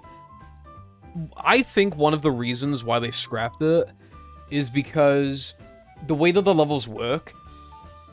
SpongeBob... Obviously, every level has SpongeBob, but SpongeBob, Patrick, and Sandy cannot all be in the same one level. If Patrick's dream would have required Patrick and Sandy to be playable in one level... And it's possible that they didn't want that for consistency's sake, although if they want consistency's sake, then, you know, they should really be looking at the clam prices and all that stuff. But, you know, I digress. Or it could have been because they felt like Patrick was less of a glutton and more of an idiot, which is fair. But again, that one like, I don't think you needed that spatula at the end of the dream thing. I think you could have just had a little door going into Patrick's mind, Patrick's dream. That would have been so cool. That would have been so PogChamp. But anyway, yeah, areas, it is just using, like, a extended version of, like, slightly different version of the, boss fight music, but it's just really, really good. So, for having some of the most challenging areas in the game without being, like, too bullshit, for having, you know, really unique ideas, and generally very good execution on the whole, like, really all I can criticize it for, again, is that one nothing spatula. Like, the Super Bounce Warp should have been given to you for free. And just have maybe, like, one less clam. And maybe Swinger should be a little cheaper. And, you know, what was it? Like, like one part of the Sandy slide should have been a tiny bit, like, thinner. Or thicker. Wider. Like, those are all incredibly minor. So I think I'll put her in A. I think I'll put her in... oh, and that Squid Streams suck, actually. Yeah, that Squid Dream suck. I'm not really digging it. Maybe... I don't know. I feel like they could have done more with Pia and Goo Lagoon, and I'm not a huge fan of caves.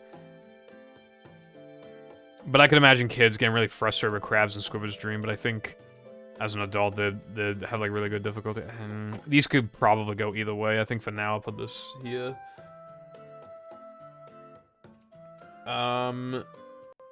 Yeah, so we're very close to the end. Now we got Dutchman, and I like Dutchman. I have some problems with it, but I like Dutchman. I think, again, I think 60's a bit high. Probably should have made it like 57 or some shit, but yeah. God, thank you, YouTube video. You are really helping me out here. God, I love the background here. It's so good. I really like that the Dutchman is a villain in this area, because, like, okay, the way it works in JF is that, like, you don't talk to King Jellyfish beforehand, you just know you're gonna fight King Jellyfish. Prawn is a surprise boss, pretty much. So that serves a different purpose. And this Hub 3's mini-boss is Dutchman, but what I really like about it is that, unlike the other two, he's actually, like, he seems friendly at first. He seems like he's, you know, just being nice, just not, you know... It's a contrast that, you know, it makes him stand out. I love how Dutchman looks. The green goo just looks excellent. And the music is very, very good as well. And the skybox is very nice. It's just like everything, I don't know, it just looks great. I just love how it looks. And the Dutchman's pretty funny in this level.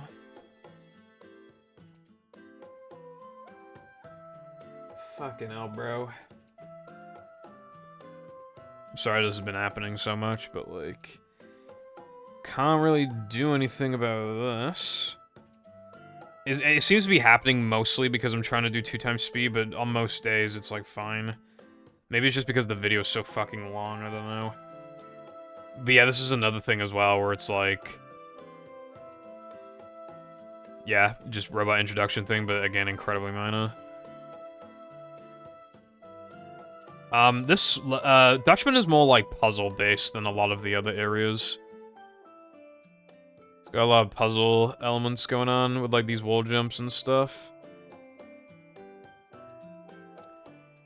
I do think it's I don't know if it's just me, but I kind of don't like that they make you like pay for a thing that you can't even currently do. All of the other clams lead to things that you can immediately do from the... I'm pretty sure anyway, from the top of my head. This, you can't immediately do it, so if you don't think to drain the thingy, then you just wasted 20... I think they should have maybe had it so that, like, it just text that says, like, you can't pay for the clam just yet, or something, I don't know. And then they just give you the warp for... I don't know if you get the warp without paying the clam, but, like, yeah, I think they should have done that, just in case. Just so players can't get, like, potentially swizzed. A fan of these, tube guys. I mean, well, we saw them in Kelp, but yeah, I'm a fan. They made this more obvious in Rehydrated. I think it has, like a thing. Like a little hit marker thing. Well, then they made it incredibly obvious, but you can be the judge on whether or not that's a good thing. And then, yeah, because of that, you then get access to effectively 2 spatulas, because one of them is the goo tanker one. Oh, no, is it called goo tanker? I don't know, the cage one. And then this one. I think this one might be called goo tanker, actually. Don't know. I like that it's on a boat, on a ship. I think that's cool. Yeah. I like how this is difficult in its own way. Yeah, it's got some enemy stuff, but it's not like... You know, this one just makes you use your brain more, like, whereas Dream has, like, harder platforming and quite a lot of enemies. And Kelp is, exploration. But it's, like, kind of similar to how, like... But it executes it in a different way that I prefer. But I like how all the levels stand out from each other in that regard. Let's see if this, little puzzle thing bodied me. We'll find out now. I don't think it did. I think I'm...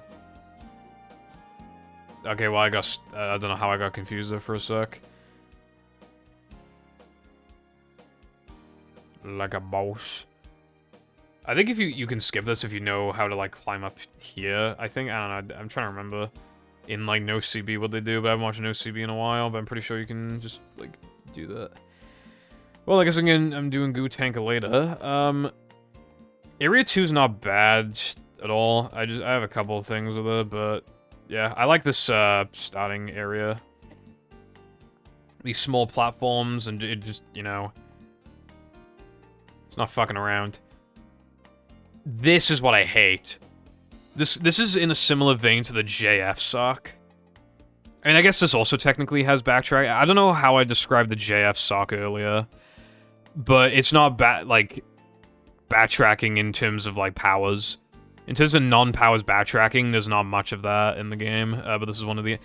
What I don't like about it is that I feel like it's not obvious that you need to be Sandy.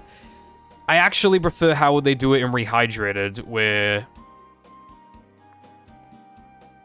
the lassos are already here, so you know you have to be Sandy. But I don't like that, I don't like... Did you see how far I have to walk just to walk back, and then I gotta do all this? Why couldn't there just be a bus stop at the end of this area? What's the problem with that? Because you can't even use the bus stop at the beginning of Area 2 anyway, because you need to wall jump up the thing. So before the wall jumps, there's no reason for there to be a fucking bus stop there except for the sock. And you're expected to come back here as Sandy anyway, so why couldn't they just have a bus stop where the spatula is? And then you can platform over to the fucking... over to the wall jumps, and then there could be a bus stop there to switch back to SpongeBob. It makes no sense. I have no idea why they didn't just do that. It's just incredibly unnecessary. Because now I gotta walk all the way back again.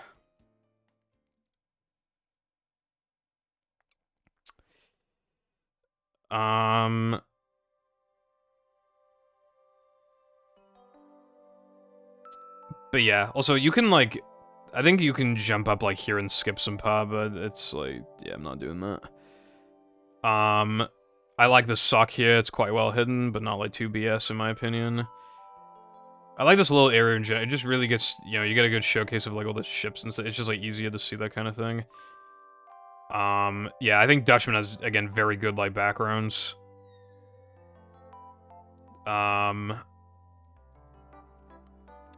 So like, oh yeah, this part can be pretty hard. You have to, it's a bit of a tight timing, TBH. And then you just have, like, some more jumping, not anything I'm trying to, like, speed this up now. 2,700 for a fucking, jeez, dude, I only barely have enough as well. Good lord, bro. Yeah. See, this is one of the gripes I have with Rehydrated. It didn't fix anything. I mean, it fixed, like, little things. But, like, could you imagine if it was more? You know, could you imagine if, like... I just realized, like, how close my mouth has been up to the mic, like, the literal entire video. It'd probably be ear rape central. I do have a limiter on my mic, but still, it'd probably still be, like, very bassy. But, yeah, could you imagine if Rehydrated just added all these little suggestions I've been saying? Like, to make these bonus socks and spatulas, like, even just, like, little challenges, even if it's just, you just, like, find a button, or... something, you know, as opposed to, like, paying for... like, that wouldn't fix the crab spatula problem, but make it a lot better, as well as, like, make the actually collecting the stuff, you know. They had the perfect opportunity, bro, and it wouldn't have been too hard. Secret button, or kill all the robots, or fucking anything that isn't paying for a clam, you know? I do like how this area looks, though. It looks fucking sick. And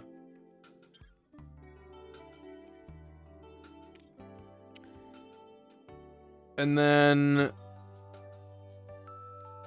oh, yeah, that can happen. Obviously, it doesn't actually factor into the rating of the level, right? Fucking... this can happen sometimes.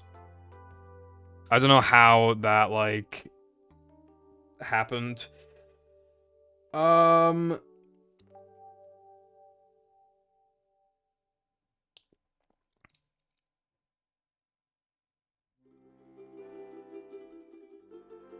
And then I do like this area too.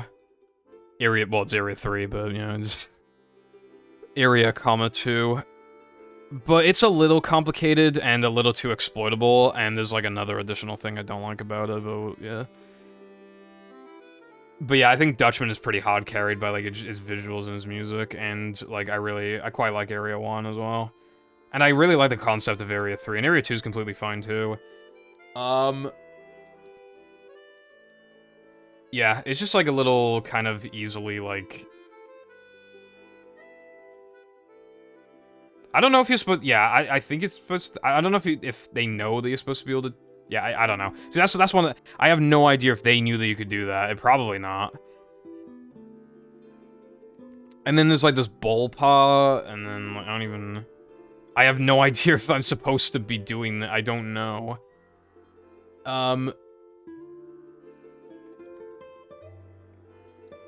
But yeah.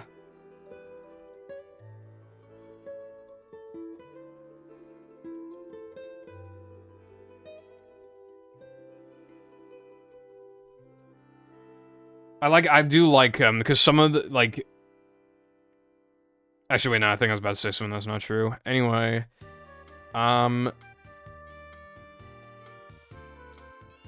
Yeah. I like how, like, challenging this area can be, for sure. You do have to be careful. And again, I love, like, just, like, exploring these ships and all that stuff. My problem, though... Well, I exploited the area, I think, on accident, but yeah.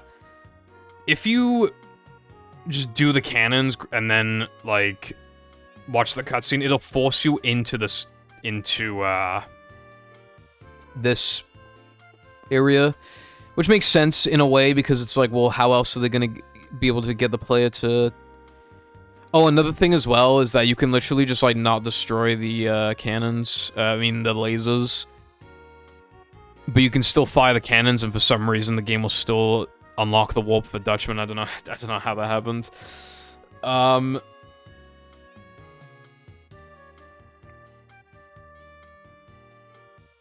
But yeah, God, I'm running out of breath. This is easily the worst mini-boss in the game. It's not even close. It's fucking mid as fuck. It's so long. I don't think I'll be able to properly, like... Okay, like, what was it? 537, 40, like, 7. Yeah, like 2.5 minutes. And it's doing the exact same thing over and over again. I think, like, God, bro, add some robots or something. Fucking hell. I don't know why it's so comparatively long to the other ones as well, and it's, like, the most, like, basic and repetitive. Like, look at this. I could have literally almost done a sandwich driving at this point, brev. Yeah, I don't know. This area is really lacking. I would imagine this boss was added kind of late, because apparently, if you look in the game's files, this text with Dutchman basically just says, like, thanks, SpongeBob, here's a spatula. Could have been a placeholder. Maybe they knew they were gonna have some sort of Dutchman boss fights, but I don't think... I feel like it was probably added quite late. I don't think there's any beta screenshots or footage of Dutchman, so... of, like, the fight itself, I mean, but yeah.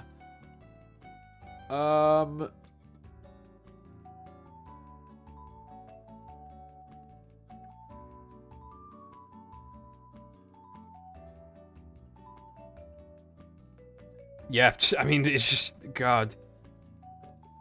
The other mini-bosses didn't overstay their welcome, because they had, like, a little more going on, and...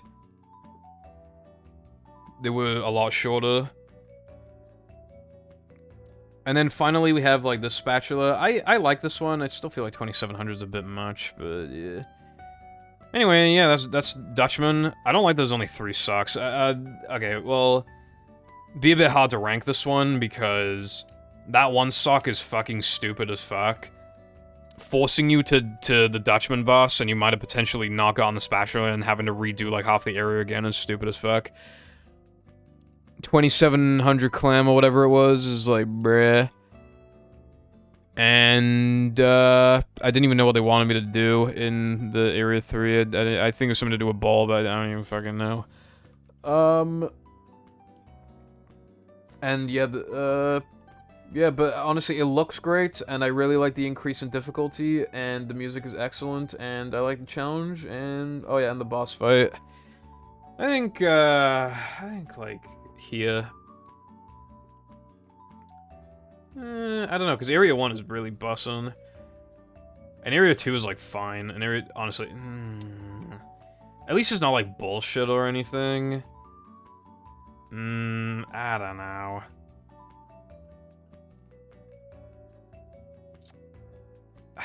Fuck, dude. Also, you know what? I'll swap Bikini Bot on Robopat. This is... I'm having a real hard time right now, bro. Having a real hard time.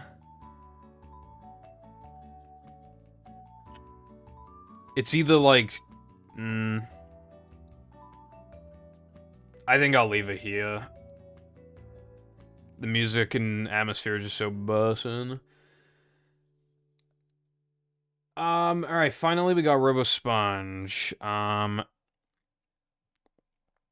first artwork, apparently. I guess I could just, like, quickly... Yeah, the theater is really cool. Again, I already complained about, like, it should have been a 100% completion thing, but yeah, it's... Also, I should probably count the Sponge Bowl Arena thing as part of the hub as well. It'd still be the same ranking, but yeah, I should probably do that when we get to it. Alright, anyway, Robosponge. I still think 9 hits is a little much, and I think this should have been, well, we know from, you know, beta stuff and blah blah blah, that there was gonna be a phase, like, 2, like, that you do with Patrick. It would have been so cool if, like, again, it was SpongeBob, Patrick, well, you know, they could start with, like, Patrick, and then, like, Sandy, and then SpongeBob. What it was probably gonna be, I doubt it was gonna be 999, it was probably gonna be, like, 5, like, 304 or whatever, and then, like, Area 2. But yeah, Robosponge looks awesome. I love Roboplankton. And I just like hitting all these buttons, and then, like... Yeah, I don't know. And then I love the karate text. Like, the music is amazing. And I love, like, the chum bucket is where you fight. I mean, of course it would be, but still, like, it's just... It's really cool, and the music is incredibly intense, and you have to put, like, all your skills to the test with, like, your jump spacing, and...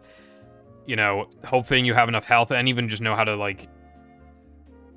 manage your health properly, and then you gotta use Cruise Bubble, you gotta use, like, Slam. Like... And yeah, just fighting... Like, I like how it's teased. Like, it's never, like...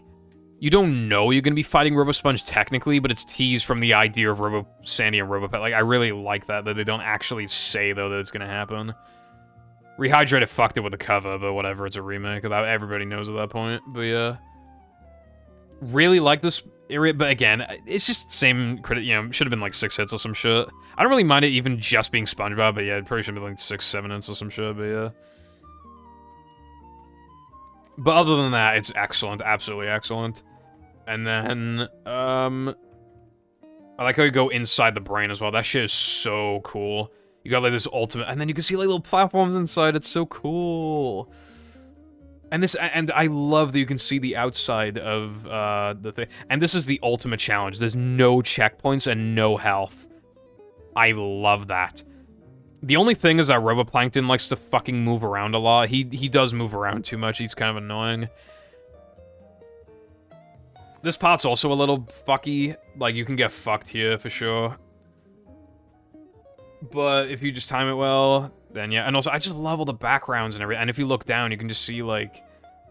If you go out of bounds enough, there's apparently, like, untextured platforms out of bounds, which is really cool. I've already got hit twice because I'm bad, but yeah, I just... Some people might consider it too hard, but it creates a good memory. Like, because all the shit, like, it's testing all your skills. And there's a... like, yeah, there's no sleepy times here. There's no, like, you know... There is a weird lack of some enemies, considering this is supposed to be the ultimate challenge. But I didn't even notice until somebody said that in my chat, which just goes to show how awesome the rest of it is. And how cool Roboplankton is as an enemy, as well. But yeah, going inside a robo version of yourself and just... And like, oh my god, like, it's just so cool. And, yeah, you can get fucked here, yeah. See, like, I couldn't really do much about that, I feel like. God, but it's just so cool. Like, what else am I supposed to say? Oh yeah, you could argue it's too hard, but again, it can create good memories. I was struggling to beat this as a kid, right? One time, what we used to do is that I would get woken up like an hour before I had to leave the house. That might sound like a long time, but if I quickly got out of bed, and because when I was a kid, I, like, did not brush my teeth and shit, and I'd just throw my clothes on without, like, making them look neat. When I was, like, 9. But yeah, so I would have a lot of time after breakfast, if I even ate it, I usually did, but yeah, a lot of time after breakfast. And I remember I booted up the game, and I beat this shit on I think it was either my first or second try, I'm pretty sure it was my first try, just before I had to go to school. My little 14-inch CRT, good times, good times, but yeah, that's a memory I'll never forget. And then I like how the platforms get really small as well. And then if you don't do these fast enough, Roboplankton appears again. You know, you could argue, like, okay, maybe there should be, like, 1 or 2 health, but I don't think so. I think it's just a thing of, like, you need to find the golden underwear. I fucking hate how Rehydrated absolutely butchered this area, bro. I hate it so much. Absolutely hate it. They defeated the entire point. And time. Yippee. And the cutscene afterwards is really funny. And then the 100% completion thing. Although that's not tied to anything specifically, to like the levels that we're ranking. And the arena. The arena doesn't have too much going on, but it's just like a fun little thing to fuck around. This is entirely optional. I would have preferred to see Patrick's stream over this, but hey, I'm you know, it's still cool. Considering how underutilized SpongeBob is as a mechanic, I'm happy that this is here for you to just fuck around with. And that you can just go back to it whenever you want in the hub. And so I guess I'll count this as part of Bikini Bottom, because then it just becomes like a warp point in Bikini Bottom. But it doesn't really change my ranking of the actual level, it's just... Yeah. Well, this and Robopad are very close, in my opinion, but I feel like, I guess this area would just give it the edge, because it's just entirely optional, and yeah, it's still, like, just super cool. It's so fun to fuck around in the area after you get, like, a PB or whatever. It's just, like, really... It makes me wonder if this was originally going to be for, like, something else, and then they just threw it in at the end. I don't know, because this is just, like, a lot of work for just, like, a little, like, hey, you beat the game kind of thing. But, yeah, yeah, I mean, where else could this go? I mean, it's going in S tier, right? What did the... I don't know how I managed to press a thing. I thought it was gonna, like, show something bad, be like, here's your IP address, but luckily it didn't do that. Alright. My only thing is that, like... Yeah, it should have utilized more enemies, and I think, like... Roboplankton's a little bit of a... He likes to dodge your attacks sometimes. And, honestly, the Patrick Phase 2 didn't even look that good, but I think if they had it so that, like, you just do, like, a few hits with SpongeBob, a few hits with Patrick, a few hits with Sandy, like, again, just, you know. But, like, oh my god, it's just too awesome to not put an S tier, I feel like. Putting Downtown at the very top might seem a bit weird, considering, like, it can be really easy to miss Wheels. Lighthouse, you know, it could be easy to miss the Lighthouse sock. Like... You know, Area 2 is just, you know, Rooftops is pretty exploitable in the first place. Yeah, there's like that one sock lower down and that one wheel lower down. They're just like kind of, you know. But I don't know. It's just really good. It does feel weird to put Downtown there, but I don't know. I mean, I don't know. Do I want to move any of these? Calb is still definitely D. I'd say Sandmound and Seed, yeah. Robo Sandy, Rock Bottom, yeah, I would say... The only reason Bikini Bottom is not going in great is because of the crab spatulas, otherwise I'd maybe put it in front of Dutchman.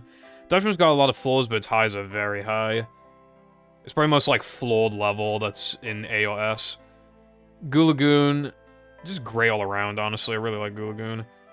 JF, yeah, it's gray. It's just a few of those socks and stuff. And, like, I'm not a big fan of caves. Sponge's Dream, again, just, like, you know, Pat stuff. Gulagoon.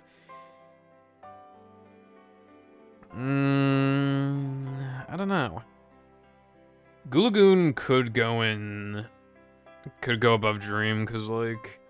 I feel like it has less flow. I mean, you know, it's even just got cool little things like the skee-ball machine and the ice skating rink and Whack-A-Tiki and... But yeah, I don't know, I'm just not a really big fan of that caves area. It's, like, fine, but yeah. And the kids are a bit, like, hard to get to, and, like... But I guess its number of floors is quite low. I definitely think the best, like, area in the game is definitely Area 1. Like, Downtown, JF Lagoon, and, like, Robo Sandy. And, like, Hub 1. I think all those combined are, like, the best of what the game has to offer. I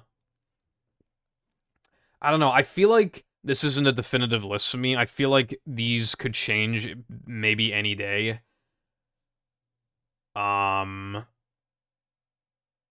I don't know, putting Downtown is very bad. It feels weird to me, but it's just, like, I can't... My issues I have with it is just, like, not knowing where a couple things are. Which, like, is fine. My issue with RoboSponge is a tiny bit long. If you are missing golden underwear, it could be a bit too hard. And should have utilized enemies more. Like, a wider variety of enemies. JF backtracking sucks, plus caves. Goo Lagoon, like caves, and like just a couple other things. Dream, Patrick stuff, Dutchman, like that one sock, and like cannons being weird, and the Dutchman boss being cringe. Bikini Bottom, crab spatulas, and just like a couple cryptic socks and stuff. And gatekeeping crabs until after Krusty Krab. Um, Robopad, just like a bit long, and bowling in Area 3 can be hard minimally, just like ballroom and stuff. Rock Bottom, really good ideas, just some poor execution in some parts. Robo Sandy is a bit repetitive. Sam Mountain, yeah, a few things, and then Calp, yeah, there's just a lot in Calp as well. I feel like the one with the least amount of flaws is Gulagoon. Gulagoon and Robo Sponge, I feel like have like the least amount of flaws. Yeah,